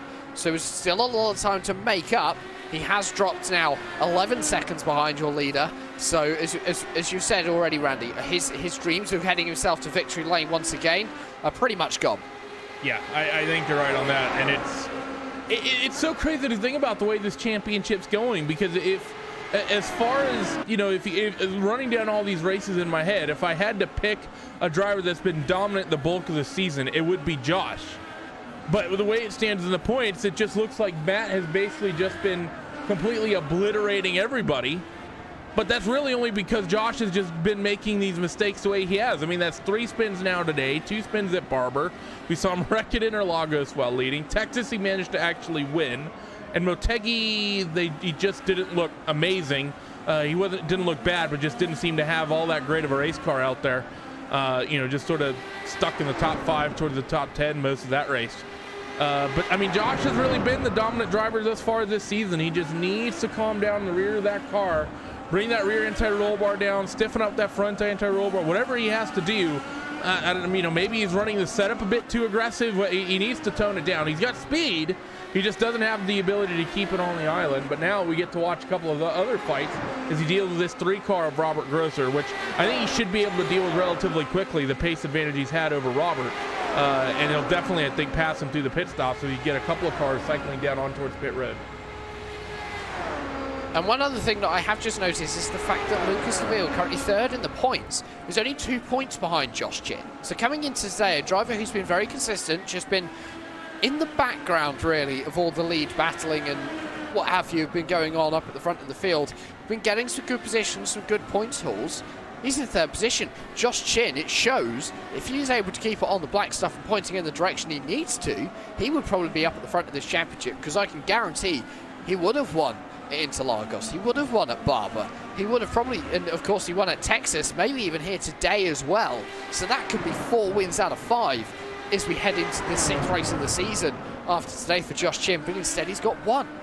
Yeah, and that's just, I don't know, it's in some ways great fun to watch. It provides great drama, but, I'm his teammate. I can't rip into him too hard, but at the same time, I also can't pull any punches. So there's something that's just a miss on that car as Grosser's going to actually hit pit road. Josh wanted to draft a little bit more, but unfortunately, his air puncher decides to pull it on towards pit road. So Josh will cycle now in towards 3rd, which I think he should be able to hold. And now the question is going to be, can he somehow, some way reel in Henry Bennett, who has been actually stretching the gap up over him? And actually, Bennett's been the quickest car on track the last couple of laps. Gap's come down a little bit from himself compared to Matt Cook. And I think another thing that is going to be interesting to see is the fact that Robert Grosser, only did a 23-lap stint for that 2nd fuel run. He's going to be doing a very same length stint now, so he's going to have probably a longer pit stop than the guys ahead of him, maybe putting him on the back foot. But then I can't remember his pit stop time from that first stop, but then he might have shortfalled himself on the first stop, Randy. So Robert Grosser very much going for a long first run and then splitting the 2nd and 3rd runs to be equal distance and running a very intelligent race almost for that number 3 machine. Yeah, it's a bit of a, like you said, I don't want to say it's sort of the common sense strategy, I almost want to say. You, of course, can take a free full tank of fuel for that opening run. Of course, it doesn't take you any time to fill the car for the first race. You can set that opening fuel tank to whatever you can. And there's really no reason that you can't do that. Can't just run the full, or, no real reason not to just run the full tank dry and then sort of split the next 2 runs evenly. You could also split all 3 runs evenly. We've been talking about the fact that the window's 31 laps, and you could go 31, 31, and then about 15 to get yourself to the end of the race. And I believe I got that math right. I believe that adds up to 77. I mean, there's no reason you couldn't say run 26, 27 laps every single stint and get yourself to the end of the race either. We've seen, I think, a couple of cars go about on a strategy similar to that. So yeah, definitely an interesting strategy here from Robert. But of course, really, it's this 93 car of Josh. He's really the one that is in a decent situation and is relatively competitive at this point, that has an interesting strategy going on at the moment. Well, actually, I'm just looking through my timing screens. Timo Sinyemi and Joni Kainen both pitted about 4 laps ago. The drivers of Jan Hoff and Ariel Jr. both pitted 2 laps ago. Andrew Adair Saunders pitted last time around. Daniel Schulmeister a lap ago. So actually, some people are already taking this very different strategy that we have seen from some drivers. So some people, not only Robert Grosser, his teammate Timo Sinyemi also deciding that now is the time to bring himself down onto pit lane, get the stop in a little bit earlier, and just make sure that he splits that stint in half. I think we're going to see Matt Cook, Henry Bennett and Josh Chin run as far into the race as possible on this 2nd fuel run. Looking at it now, Matt Cook's done 27, Henry Bennett 26, and Josh Chin 25. So it's going to be interesting to see when those guys especially come down onto pit lane to make that final stop, especially Josh Chin, because this is going to be his best opportunity to gain a lot of time back on that pit lane. Yeah, it really is. And remember, like we said, talking about Matt Cook, although he's currently, I believe he said on lap 26, he only did 29 laps on that opening stint. So he's a couple laps out from his pit window based on what we know. Henry Bennett still has a few, and then like we said, Josh went the longest. Actually, Matt's going to call it a little bit early. He's going to come down with 20 laps remaining in the race and get a full tank of fuel and probably some tires as they work himself on towards pit road. Henry Bennett is actually going to follow him in behind. Now, what does the 93 of Josh Chin do? He's going to stay out on the racetrack. So Josh Chin going to be using all the fuel that he saved, sat behind Matt Cook and the driver of Robert Grosser, and he's going to go for another lap. He's going to enter lap number 58 on the race, lap number 27 of his stint, as everyone else decides that now is the time to come down to pit lane. It's going to be an interesting bit. Matt Cook and Henry Bennett, how long do they spend stopped in their pit boxes? We'll find out in about 5 or 10 seconds time, ladies and gentlemen. Down on the jacks goes Matt Cook. He's going to be out and away in a time of 8.8 seconds. Henry Bennett is going to be out and away in a time of 9.1. So we're going to be seeing about 9-second pit stops at this stage. Robert Grosser did a 10.3. So that sort of 2-lap difference, Randy, already is costing these or gaining these guys a second in the pit lane. Yeah, so a bit of advantage there just in that already. And of course, keep in mind, we saw a 12-second stop from Josh. And, you know, one of the big things that we always talk about in this car, Jack, is the fact that the fuel takes time in this. And it's one of the big situations. You don't want to leave yourself where you take so little fuel between the fuel and the tires. You need the tires take about 5 seconds. They're not instant the way, say, the F1 car, say the old Williams that takes fuel and tires. Those tire changes happen really, really fast. It's somewhere in the realm of about 3 seconds, I want to say. So you basically are never in a situation where you're going to be taking such a short splash that you're not taking tires, but the tire change is also fast enough that it's never really dictating your strategy, if that makes sense.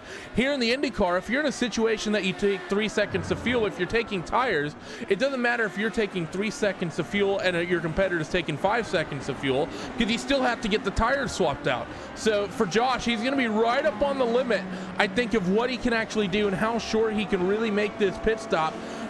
For doing, you know, sort of a standard strategy of coming down pit road, taking a bit of fuel, and getting out there on tires. He won't be really pushing the strategy whatsoever.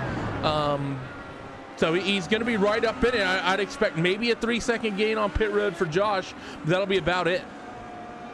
And of course, as you say, the pit stops in IndyCar taking longer to change tyres than the ones in Formula One. It's only, I think it's 5 or 6 guys allowed over the wall in the IndyCar series. In Formula One, I believe it's 14 who are allowed to operate on the car at any one time. They have 3 people per tyre. It might be more than 14, in fact, but the tyre changes happen. I believe the fastest one I've ever seen is about 2.2 seconds, Randy, to change 4 tyres on a car, which is pretty incredible when you think about it. Would you say in Formula One 2.2?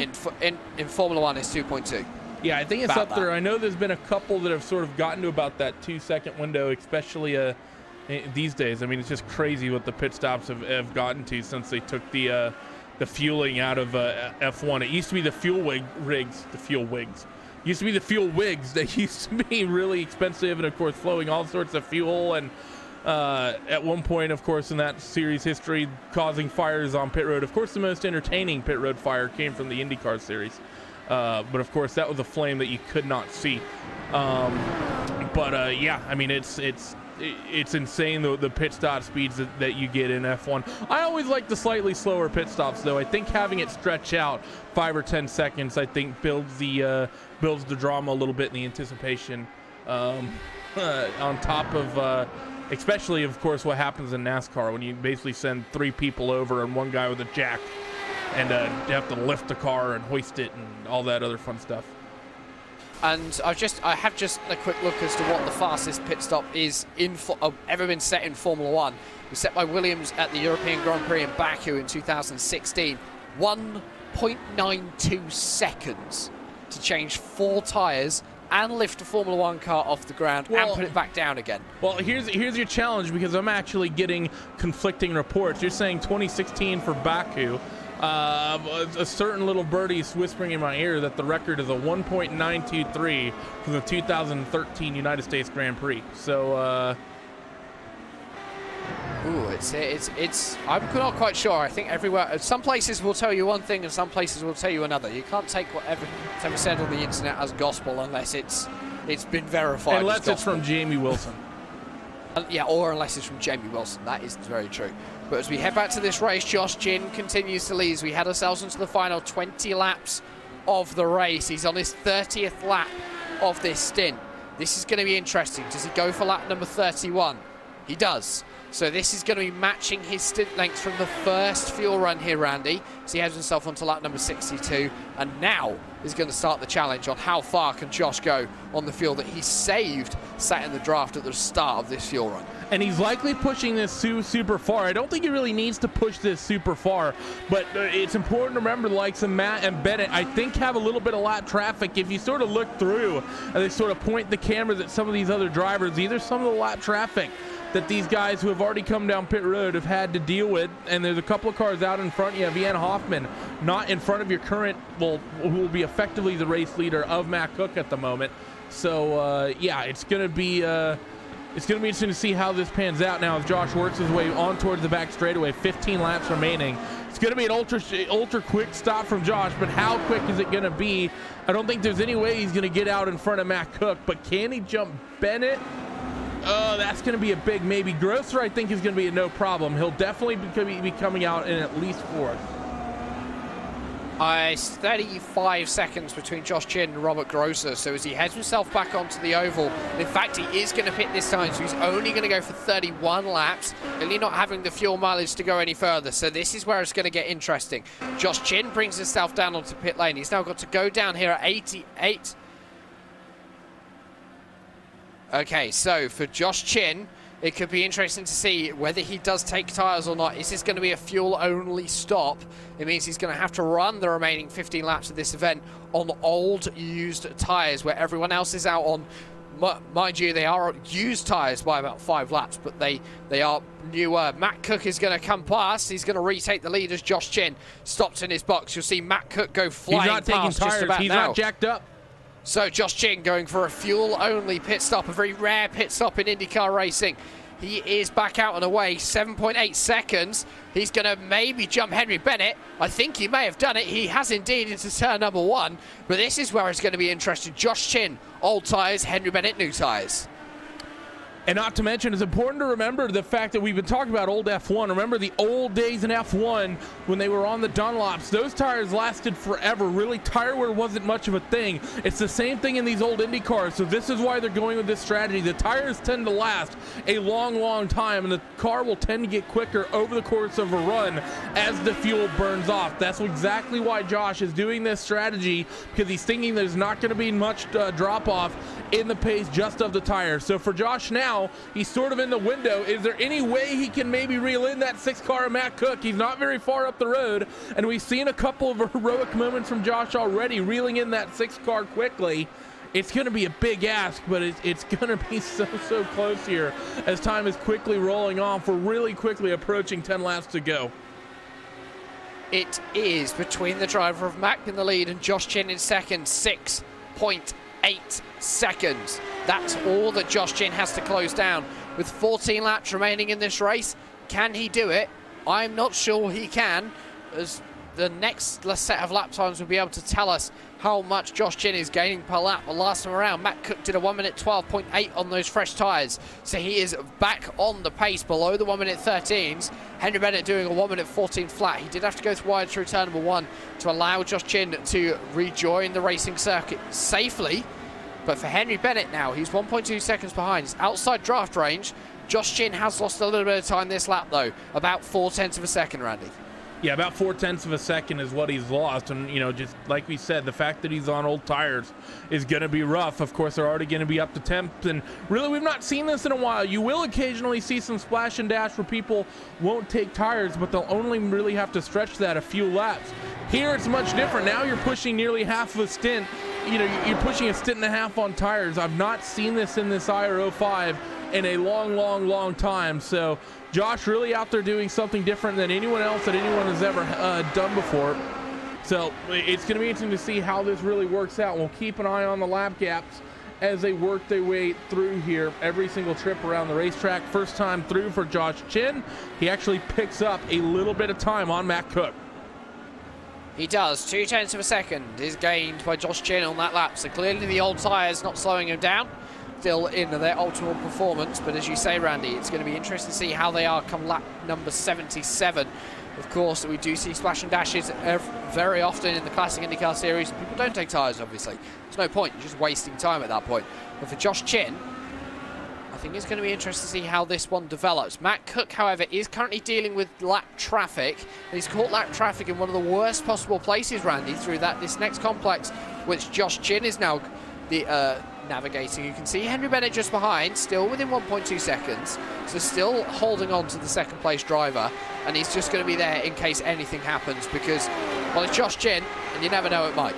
Yeah, you are right with that one as we keep an eye on Matt Cook. And actually, some of this traffic he's catching is sort of benefiting him. He gets a little bit of a slipstream from Carson Brody working down the front straight. And you see Josh toward the tail end of the shot as well as that orange car of Henry Bennett. So a little bit of draft for the 6th car of Matt Cook, the least lapping that second car. And as Josh comes across the stripe and in towards turn 1, we'll take another peek at the lap gap. We'll do this every single lap. That time through, 0.3 of a second advantage for Matt Cook. So the gap opening up ever so slightly. And we'll also compare here as Henry Bennett actually reeled Josh in a little bit as well.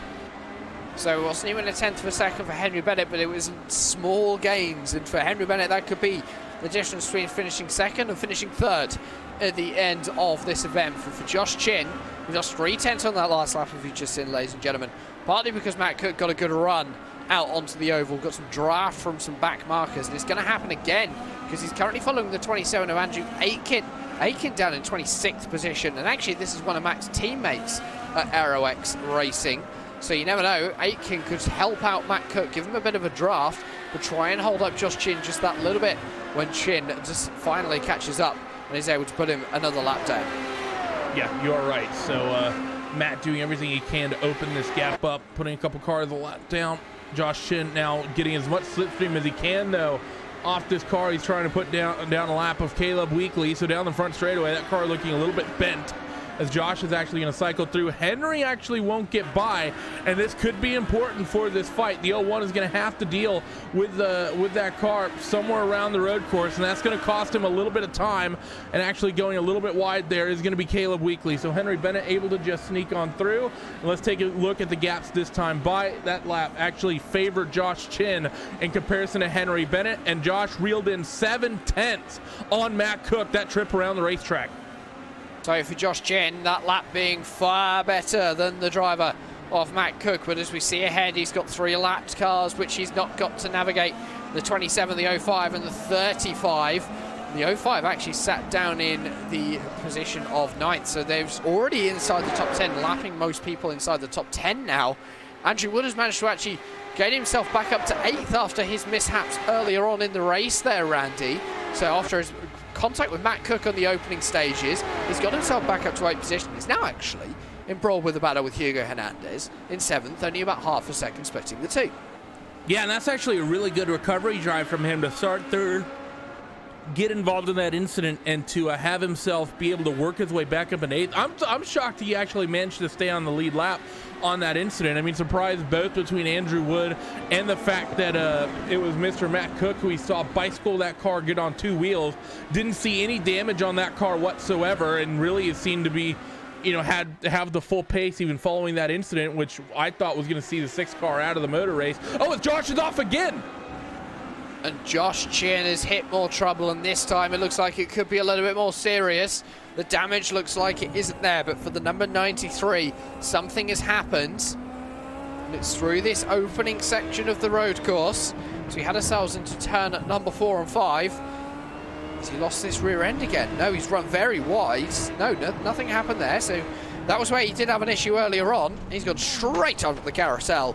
Looks as though the rear bit just that little bit on the brakes. So for Josh Chin, he's all of a sudden lost his chance at winning this motor race completely with 10 laps to go. But he can still get second position because he's currently still within a second of Henry Bennett. So it's just looking to see what happened with Carson Brody. I think he just sort of misjudged the the position. I mean, Carson did take a little bit of an odd line defending there in towards the carousel where he likely didn't really need to, and I think that caught Josh out just a little bit, but I don't think Carson really did anything majorly wrong there either. You know, Josh would have been pushing to try to make up the spot, so Carson, but at the same point, I don't think Josh, oh, it's a big slide there coming through turn 3 and 4. So the 93 all over the place now as he's going to really push to try and reel in this 001 of Henry Bennett. So Josh doing everything he can. But yeah, I'm not really sure on that incident. I don't really think Josh was anywhere close enough to really get around Carson. I think that was just sort of an unfortunate timing on the traffic there. And I think Carson going so ultra tight to the inside, I think just, I don't want to say force Josh into a mistake as if Carson did something wrong, but I think Josh was just caught out by it. Yeah, that seems to be the perception that I've got from that incident, is that indeed Josh Chin was caught out by the fact that Carson Brovey was sat on the inside as he headed in himself into turn at number 6. The gap between Josh Chin and Henry Bennett currently is about 1.2 seconds. It was about 0.8 of a second last time around, but Josh Chin has lost some time this lap, so he's always got to get that back and then be able to get past Henry Bennett, because of course catching is one thing, passing another, especially here at Indianapolis where the chances of being able to make a move are limited really down to turn number 1, because that's really been the place that we've seen overtaking happening today. Through this infield section, Randy, everyone's been very line astern, not much passing has been happening. Yeah, and I talked about that about 20-30 laps ago. I mean, we'll talk about it again. It's just that on this layout, there's just 2 reasons you can't really pass. First of all, is at the end of the back straightaway, the left-hander is a lot less tight. It's a lot faster, a lot more single groove than it is on the reprofiled corner. They've really tightened that up, made it a little bit more of a, it's still 90 degrees, but they've tightened the radius and where the apex is. And because of that, it's more of a harder braking zone, and you can kind of run through there side by side. And of course, the second point is that these cars do not have, you know, of course, they don't have push to pass, and of course they don't have DRS either. So in the IR18s and the newer cars, you're able to come off that sequence and go down the back straightaway. Even on this layout, nonetheless, the modern layout that they would have ran yesterday, and you're going to hit that push to pass down the back straightaway, and that'll help you make passes there in towards the end of the back straight. You don't have those tools here, and because of that, on this layout, it's relatively, it's really from turn 1 all the way until you get on the oval. It really is a single file racetrack. And of course, the push-to-pass system introduced during the days of the DW12 and carried on with the IR18. I believe it's 200 seconds on the road courses that the drivers have access to of push-to-pass in a race. But in the IR05, it's all about driver skills. And of course, you do have those anti-roll bars and weight jackers in the car. You don't want to be fiddling with the weight jackers on a road course, but the anti-roll bars could play in Josh Chin's hand just that little bit. Once again, getting very loose out of the exit of the corner there, Randy. Almost as if the rear tyres are starting to scream for grip on the traction, especially when he's putting the power down, because there's just nothing there for the 93 to be able to put the power onto. Yeah, well, as much as he's been pushing the car, and we know that he's been doing so in the setups with the fact that that car has seemed just as loose as it is, just, you know, based on how hard it seems to drive. As hard as he's likely pushing now, trying to reel in that 001 of Henry Bennett. Really not surprised at all that we're starting to see some oversteer moments as we're now 6 laps to go in this motor race. Another fight that's actually close deeper down the order. We mentioned it a little bit ago. Andrew Wood and Hugo Hernandez, they find themselves nose to tail. As they head themselves, that is indeed what is going on between Andrew Wood and Hugo Hernandez. As they head themselves through turn at number 6. The next car actually to come and lap them is, the next car for Matt Cook to lap is going to be Hugo Hernandez and Andrew Wood. You can see Matt Cook just in the back of the shot there, ladies and gentlemen, as he's just navigating a little bit more of the old lap traffic in the form of Johnny Garrett in the number 68 machine. But as Andrew Wood heads himself through this complex, he's still within about a second of Hugo Hernandez. Has dropped off a little bit over the last couple of laps, lost about a 10th.5 last time around the racing circuit.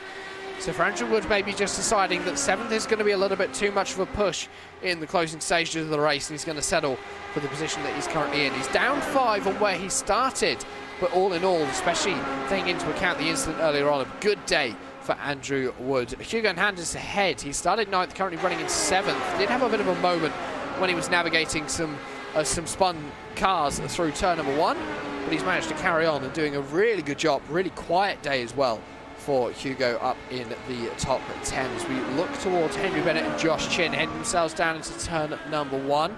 They're just going to be navigating themselves past one of the Logykal Vortex cars. That's Jan Hoffman down in 9th. So those guys are putting Jan Hoffman down by a lap. And Josh Chin still can't seem to get that gap less than about a second, Randy. Maybe showing that the pace has all of a sudden fallen off for the car, or the fact that Henry Bennett is setting very similar lap times to Josh Chin. Both of them are in the 1 minute 12.5s. And Matt Cook last time around as Josh Chin has spun again. There's something terribly wrong with his car today, and he's managed to get it going again. But I think that's third position, or second position, sorry, all of a sudden gone. That was quite a well-held pirouette, I must say. It was sort of a fancy 360-degree spin coming back onto the back straightaway. This one I don't blame as much, because you know he's pushing really, really, really hard. It's the ones that have kind of led up to this that I think really have forced this one and put him in this situation to push. But unfortunate there for Josh as he goes around once again. And I can't, is there an incident limit in this series? No. Okay. No, there's not an instant limit in the classic IndyCar series, but there is a thing called a broadcast where we can rip into Josh Chin as much as we want. And after his, I believe that is his 4th or 5th spin today. I think this is the 4th. 4th, and he's obviously had that off at turn number 6. So for Josh Chin, he's averaging an instant about every 12 to 15 laps at the moment. With 4 to go, hopefully that'll be the last one we see. But you never know. A lot can happen in about 4 minutes, 5 minutes of racing. We've seen it before. We will no doubt see it in the future. Everything can topple on its head. You never know. Matt Cook and Henry Bennett might miraculously somehow run out of fuel and Josh Chin still win this race. That seems to be leading into the realms of fantasy, though, Randy. The fact that the two guys ahead of him would run out of fuel. Yeah, I have a feeling that's not likely. I have a feeling that's about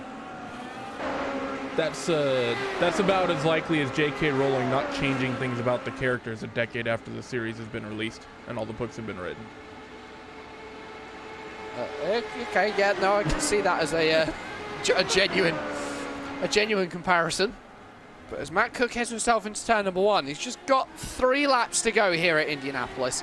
And I think it's about now that we start talking about how dominant he's been all day. He's managed to pull off another race where he's just sat there, consistent laps, consistently getting through traffic, not put himself in a situation where he's going to risk the car or a good finishing position, and that once again has been able to bring himself away with a win. Of course, it does help the fact that he has been blisteringly quick all day long here at the Indianapolis Motor Speedway. And one thing as well, which could be a contributing factor as to why we're starting to see the times drop in the closing stages of the race. Not only are these guys running on low fuel and reasonably new tyres still, but the track temperature is getting close to 30 degrees Celsius, Randy. So we're starting to get cooler as we head further into the day. As Matt Cook heads himself back out onto the oval, and as he crosses the stripe, it's going to be 2 laps to go. Yep, the popsicle sticks in the air this time from the iRacing starter stand.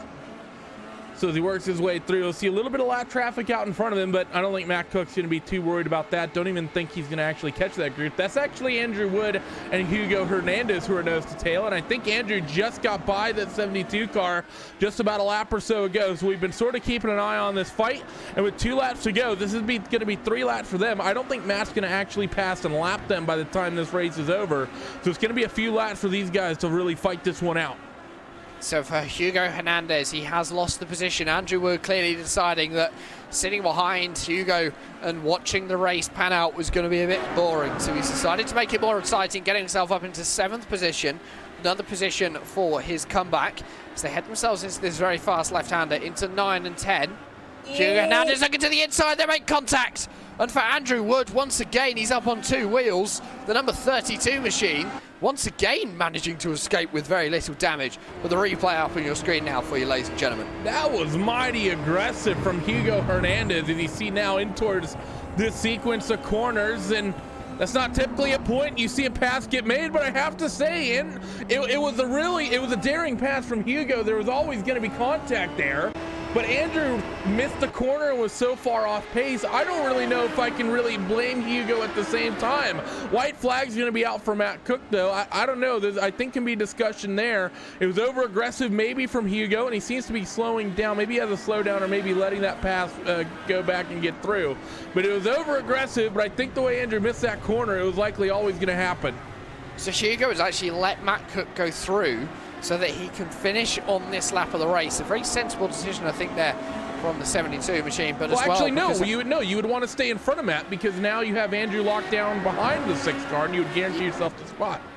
Well, yeah, but Andrew Wood isn't looking like he's even going to be close to competitive and putting a challenge on. It's going to be 1.4 seconds between the two of them as they head themselves into this complex for the very last time. Andrew Wood actually doesn't look like he's even pushing that car very hard, so he's obviously just decided that now is the time to bring himself home to the checkered flag. And for Matt Cook, as he exits the infield for the final time, out onto the oval, through Speedway 1 the wrong way for the final time as well. He's going to win round 5 of the Classic IndyCar Series, the Edifice Incorporated Grand Prix of Indianapolis. Starting on pole and winning the race is going to be Matt Cook. He's going to be able to kiss the yard of bricks today, weaving down the front straightaway. Henry Bennett is going to come home in 2nd position, holding off Josh Chin, who once again has had a terrible day to come home and finish 3rd after leading a good portion of this event. Robert Grosser, quite a quiet day for the German. He's the 3-time champion, is going to finish in 4th position. Joni Kainen will eventually round out the top 5, but for Matt Cook, a very demanding win there. Randy, he's just dominated the field all the way through. Yeah, he really has. Now I'm interested to see if Dragon Zeroin in the chat gets what he wants, and that's for Matt Cook to do some burnouts. Matt's one of those drivers, sometimes he will, but he frequently won't as well. He definitely still has fuel in that car, but we'll see if the driver of this 6 machine is going to do some celebrating when he gets back towards front straightaway. Currently caught up behind the 10 of, I believe that's Hugo Hernandez. Actually, no, I take that back. That's the 10 car of Caleb Weekly. He's caught up behind a little bit, but I think Matt's going to be a very happy camper with the way this race has gone tonight. So Matt Cook is actually going to be heading south to the main straight, so potentially we're going to see some burnouts, and I believe we are. Caleb Weekly is going to be the final driver to finish this 77-lap event. And as Matt Cook brings himself down to celebrate his win at the Indianapolis Motor Speedway, we will take you through your finishing order.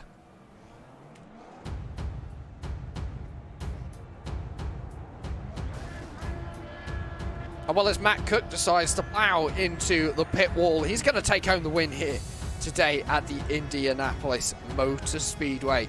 2nd is going to be the driver of Henry Bennett. 3rd is going to go to Joshua Chin. And 4th to Robert Grosser. 5th, Joni Kainen. Timo Sinyemi for Vortex Sim Racing is going to come home in 6th. 6 cars will finish on the lead lap today. Andrew Wood, after his incident with Matt Cook in the opening stages of the event, is going to come home in 7th with Hugo Hernandez in 8th after the late contact with Andrew, actually giving the position back. So good sportsmanship there from Hugo Hernandez. Jan Hoffman is going to finish in 9th. Ariel Gurria Jr. going to round out the top 10. 11th position going to go to Franz Josef Sturm, 12th to Hans Picklen, 13th to Mike Gerlicher, 14th to Daniel Shaw-Meester, 15th Andrew Adair Saunders, 16th is going to be Andrew Aitken, 17th is going to be Alex Stake, 18th is going to go to Johnny Garrett, 19th to Carsten Brodby, and 20th to the driver of Randy Shoemate. Caleb Weekly is going to be the last driver, finishing 5 laps down in 21st position. Non-finishers is going to be Marshall Stanley, Jos van der Ven, Todd Novosad, Cyril Gitzhofer, Lucas Laville, Logan Simmons, and Sam Winton. That's all the action here from Indianapolis. We're going to step aside for just a few moments here on RaceSpot TV and the iRacing Esports Network, and we will be back with all the post-race coverage from the Edifice Incorporated Grand Prix of Indianapolis.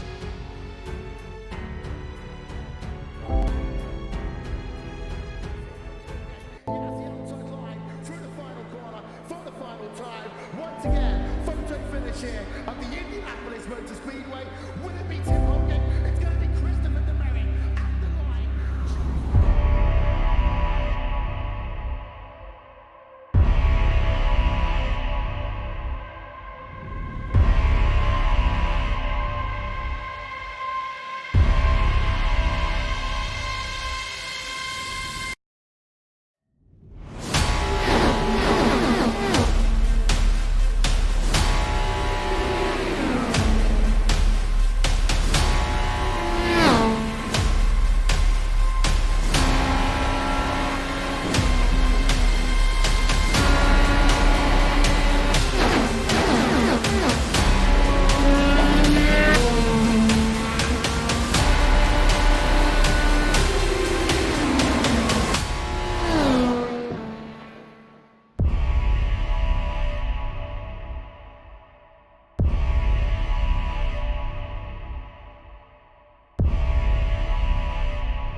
Team racing allows multiple iRacing members to team up and race together, just like in real-world endurance series.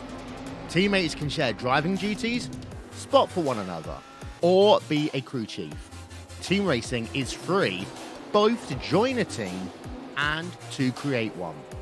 Each teammate races on his or her own computer from wherever they want to.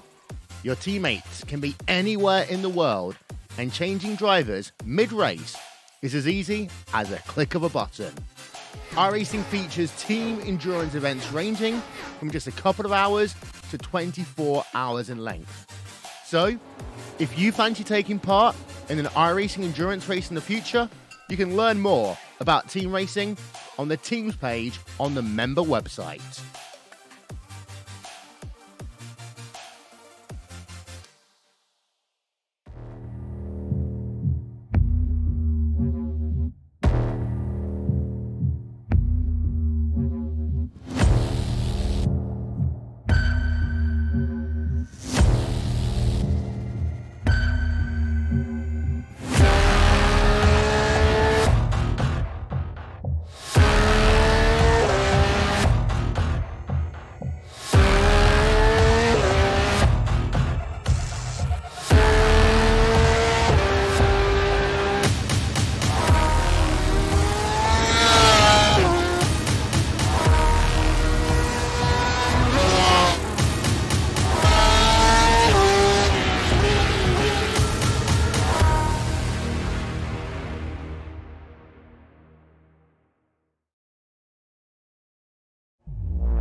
The Grand Prix of Indianapolis is brought to you by Edifice Incorporated. Edifice Incorporated construction is as much about art as a science. It's about strong vision and the creation of a structure with enduring qualities. It's about creative problem solving and the willingness to deliver above and beyond the expected. It's about passionate teams, long-standing partnerships built on trust, performance and lasting value. For more information, head yourselves over to edificeinc.com and you can find out what they're all about. And of course, throughout the rest of the season, we will see other partners come along to the Classic Indycar Series. We've always seen new centric solutions with the Triple Crown, and I believe Edifice Incorporated will be joining us for one more race this season. As always, the Classic Indycar Series is brought to you by Logykal Innovative Engineering. Well then, ladies and gentlemen, it has been an exciting race at the Indianapolis Motor Speedway, as always is, and we've caught up on victory lane alongside Randy Chenworth. It's going to be Matt Cook. Unmute my microphone in OBS, that would definitely be helpful. But I'm stood by with the driver of the 6 car, Mr. Matt Cook. Matt, what a race from you today, that 6 car. We talked about Josh being in the hunt for a lot of the race, but you definitely seem to be the quickest out there on track. How was that number 6 Aero X car today around what was a very slippery and hot Indianapolis Motor Speedway road course?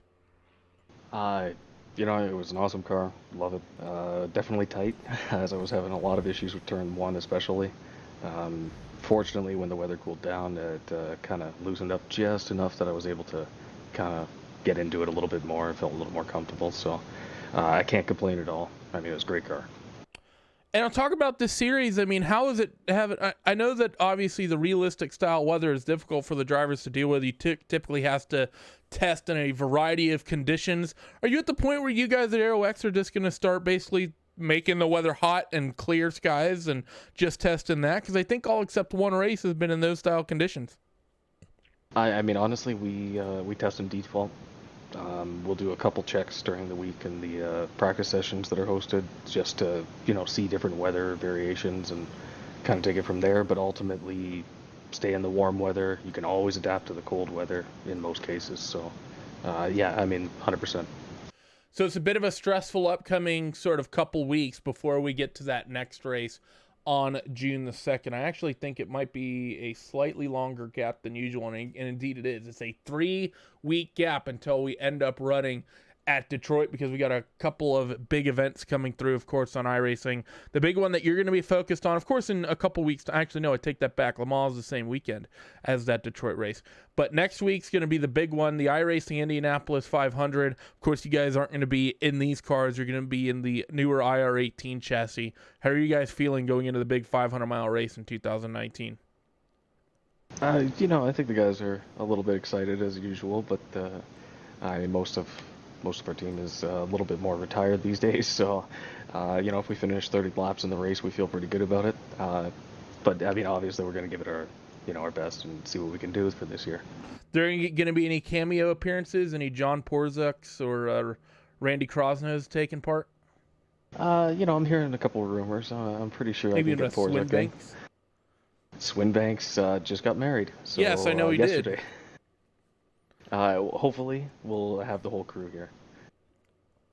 All right, well, congratulations on another big win in this series, Matt. That 6 car looked absolutely flawless. Before we let you go, who gets it done for you guys at AeroX? Big thanks as usual to Randy and Andrew. They do a great job.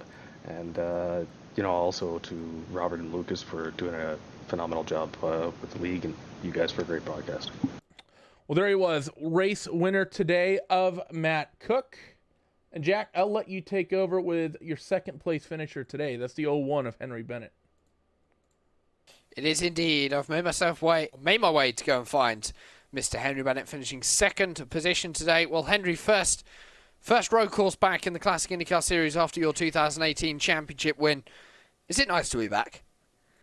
Yeah, it feels pretty good to be back. I was back for Barber, but that lasted about 3 laps before I mistakenly started from the pit, misgridding, and got involved in contact early in the race. But so let's not count that.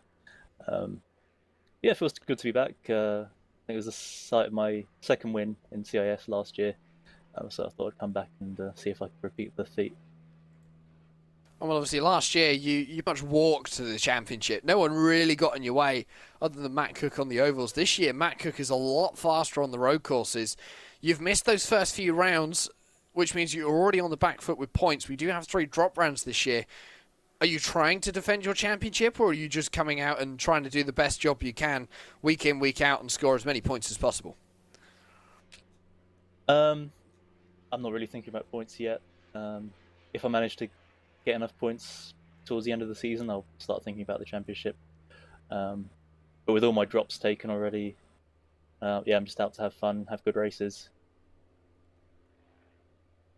And well, obviously, Detroit in 3 weeks' time, a very tight and twisty circuit. It was the place last year where we saw a bit of a wild card winner, really, in the form of Adam Shipstone taking the win there. How's your preparation going to happen for that one? Because obviously, street circuit, tight, twisty, narrow, very different to what we see here at Indianapolis and even at Barber, which of course is a tight, twisty circuits, but you're not having to worry about walls at every corner. Yeah, I mean, I've got a relatively good record at Detroit. Finished 3rd there last year in CIS. Won quite a lot of official races there, but my last 2 races, I think I've crashed there. Yeah, just try and survive. We haven't got the fast repair this year, so that's going to make it even more interesting. But the unfortunate thing about the scheduling, unless I'm mistaken, it's on the same weekend as Le Mans, is it? And yes, it's also the same weekend as Detroit in the iRacing IndyCar series.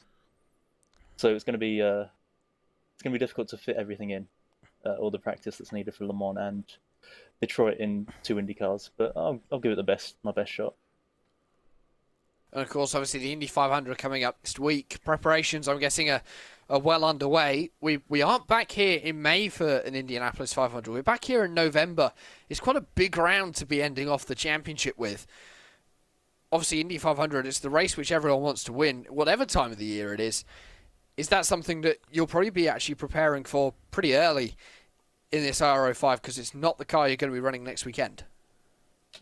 I'll probably start preparing for the IRO5 Indy 500 maybe 2 weeks beforehand. I just take the races as they come. I mean, for the official Indy 500 in a week's time, we've been preparing for quite a while, but that's something that people spend all year preparing for. But the IRO5, I don't think there's been many changes to the car or tyre over the past few years since we last ran Indy, so we've got a good idea of what we need to do for the car there. Or Randy, before I release you, or Henry, before I release you back to your team, who'd you like to give a shout out to today? Power Slide, Andrew Wood for badgering me to race every week. He's finally got me back in the car, and it's resulted in a good finish. And you guys at RaceSpot and Lucas and Robert for organising a great series. Well, that's Henry Bennett finishing second here today at Indianapolis. And we have now been able to catch up with Mr. Joshua Chin, who I believe may need some new improvements to his car. Josh, for the next race at Detroit, shall I fit some magnets to the bottom of your car and some tracks and use it as a slot car? You might stop spinning then. Oh, no, I'll still spin that. I would say it's Josh, normally why? the setup's fault, but I'm the one who made the setup, so I only have myself to blame for all 4 or 5 of those. I think we counted 5 spins. Randy will probably update me I on think that. it was 4. I want to say it was 4. I'm not counting the I'm- last one as a spin because I never got sideways. What? No, there was a spin after that, wasn't there? No. Oh, okay. I'm obviously getting them a bit mixed up. But obviously, you've had some tough times out here today. Some good pace as well, Josh. You were up at the front of the field for a long time. You spent a long time in the draft behind Matt on that second fuel run. Were you trying to go really deep into that second stint because you actually ran the same length stint on the first run as you did the second run? We may be expecting you to see at least a lap longer because of how long you spent in the draft. What's the fuel saving like around here, especially on that main straight? It's actually pretty easy, and the only trap is lifting too early. I'd normally lift somewhere right around the 3. A lot of people would lift earlier and knock themselves out of the draft doing that, but I was just trying to go as far as I could, and Jamie brought up the idea of not taking tires in the last stop, which worked out brilliantly, and then I caught myself in a bad spot and gave the spot back to Henry, but it would have at least been on for second, and if I'd been racing with Matt, I think it would have opened it up by about 4 or 5 seconds on him. So it was going to work out pretty well. Just driver wasn't very good with the car today. And obviously, looking forward, you're the defending iRacing Indianapolis 500 champion, so you're going to be wanting to be into that next weekend well prepared and in form to try and defend that win. If you're able to, you'd be the first driver to ever win the iRacing Indianapolis 500, the one that counts anyway, the one we broadcast here on RaceSpot TV 2 times in a row, or even 2 times in general. No one has won it twice in the top split broadcasted race. Is that something which today maybe got in the way of, and having this race today in a completely different car, could that hinder your run next weekend? Oh, no, I don't think so. If we were running on the oval, it maybe would, but it's completely different to drive, so it kind of compartmentalize, and I went in with 2-3 hours of practice total for the week and just building setup. So overall, it's not a huge time suck, and it's just something fun to do. But for the next 6 days, basically all focus is on the 500 with the IR18 and getting through qualifying first. I've got to improve on that from last year. And obviously Detroit in 3 weeks' time, same weekend as the Le Mans 24 Hours. 2 very different circuits as well. Both street circuits, partly in the form of the Circuit de la Sarthe, but Detroit, we've seen you have some issues at these purpose-built circuits where you've been having spins or offs. If you had that at Detroit, you're going to end up in a wall. Are you going to be on about 115% concentration and a setup that's really planted when we go there? Well, as concentrated as I can be. Detroit's a very different circuit from, I think, everything else that we raced during the year. And I know last year I raced, it was my first CIS race, and I put it in the wall a few times. So I'm going to try and not do that this year. And especially with being in the championship hunt, it's basically me and Matt right now. And with giving up a pretty easy win towards Matt's side, it's going to be trying to get all the points I can and make sure there's no mistakes. Well, Josh, before we let you go, who let's give a shout out to today? Well, not myself for building this setup, because this one was terrible and needs to be thrown into a fire to never be seen again. But everyone at Team Chimera, Team Talent, would have had a good run today and had good recovery from a lap 2 incident. And Jamie for crew chiefing, he had a good strategy that would have worked out pretty well if I hadn't spun the car. So. And while that's Josh Chin, he finished today in 3rd position. We've got one more interview coming up for you, ladies and gentlemen. That's with Robert Grosser, who finished 4th, and he stood by with Randy Chenworth. Yeah, I'm stood by with Mr. Robert Grosser. Robert, is a pretty good run from you today. You started 4th, finished 4th. Compared to a lot of drivers out there on track, you had sort of a quiet day compared to most. Talk me through it. And Jack is apparently not capable of moving people in the team speed. Robert, you had a pretty good run today. You started 4th, finished 4th. It was relatively calmer and cooler than most people's races today. Talk me through it. Seemed like a relatively smooth run up to 4th place finish. Yeah, absolutely. I'm very happy with the result. That is more than I could expect, to be very frank. I mean, I feel a bit heartbroken for what happened to Lucas. He was definitely there in the mix for at least a podium finish, and so yeah, P4 absolutely more than I could expected. In the beginning, some nice battles with Henry, first 20 laps, then later on with Yoni. After that, it got quite calm and relaxed, and actually I just had to bring it home, but that is often easier said than done.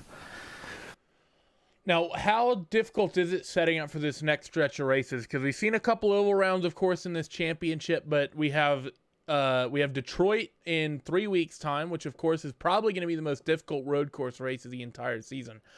Then you have a string of ovals, Iowa, Pocono, Gateway. How do you really mentally compartmentalize and get ready for that? Because those are 3 very different ovals, which are going to require very different sort of setup philosophies and setting up the car and getting everything sorted. How do you really get ready for all of that? Because that's a very tough stretch of races in their own right. Yeah, it's the main key is of course practice. That sounds a bit easy, but yeah, it is definitely, you really need to know what you can expect over the long run from the car. I mean, Detroit is a track, as you said, it can at every corner it can bite you, and yeah, for the ovals it is just the same. I mean, Iowa is really with these super short laps of 15-16 seconds. That is absolutely incredible. So yeah, the key really is practicing a lot so that you know what your car is doing. And then for you guys at Vortex, it's a very intense string of events just in general, not just for this championship that's coming up, but even the special events. And Josh Shin, I know, is likely going to be in a similar boat in the coming weeks. What's the plan for you guys at Vortex? Should you basically go from this event here in the IR05 at the Indy Road Course to, and next week you'll be in the IR18 fighting in the iRacing Indy 500. I'm sure we'll see at least one of those Vortex cars in the top split. I think Lucas said earlier, oh yeah, we'll be second or third split. I have a slight hunch we'll see Vortex cars a little bit further up than second or third split. But then after that, you also have just a couple weeks after, the same weekend as the 6th round of this championship at Detroit, you have the iRacing 24 Hours of Le Mans taking place the same weekend. How is that going to be to deal with as an entire group? Because I think basically everyone on that team is going to be involved in some respects in almost every single leg of that weekend. Yeah, well, honestly, Vortex is a little bit in a transitional state at the moment. I agree with Lucas. It would be a bit of a miracle if one of our drivers would make it into the top split of the 500. I mean, it is maybe 2-3 drivers that will participate, and then we really have to see what we can do. Well, we lost some guys over the years who were definitely very good on oval setups. So we really have to see, and we cannot expect too much. And actually, unfortunately, I have to say the same also goes for Le Mans. We will probably not be able to bring a full Vortex car to Le Mans. Maybe we can make some cooperation with other drivers from the CIS to bring a HPD or an LMP1 that we still have to see. But yeah, Vortex, as I said, is focusing pretty much on the CIS this year, and everything else is a little bit, not so clear at the moment. Well, it'll be interesting to see how those things pan out. But Robert, congratulations on a good, quiet, and fourth place finish for you today. Before we let you go, who gets it done for everyone over there at Vortex? Yeah, big thanks to Lucas and also Timo for practicing so much and supporting with the setups and everything. Thanks to Logykal, our main sponsor of CIS and also of Vortex, Edifice Inc. for sponsoring this race here at Indianapolis Road Course. And thanks to you guys, Jack, Randy, for broadcasting this league. It's always a great pleasure to watch these races. Well, there he is. Robert Grosser comes home in the fourth place finish today. And Robert, we thank you as well for the thanks. It's always great to have such a good series to put on every other weekend. But Jack, back over to you. And well, that's just about all we have time for here from the Edifice Incorporated Grand Prix of Indianapolis from the Indianapolis Motor Speedway. Of course, before we go, give a shout out to all those who get it done for us here at RaceSpot TV. That's Instagram Balau for providing our TV cameras. Simon Grossman is behind the engineering of the overlays, and Andreas Werner of Vandervern Designs is behind the design of the overlays. Live timing and scoring is as always brought to you by Nick Thisson over on our website. I have been Jack Stiles. Alongside me has been Randy Chenworth all the way through, and we will see you in 3 weeks at Detroit. But do not miss the iRacing Indianapolis 500 next weekend, because it's going to be a cracker. It's going to be an amazing race, and it's going to be live here on the iRacing Esports Network. But for this weekend from Indianapolis, good night and Godspeed.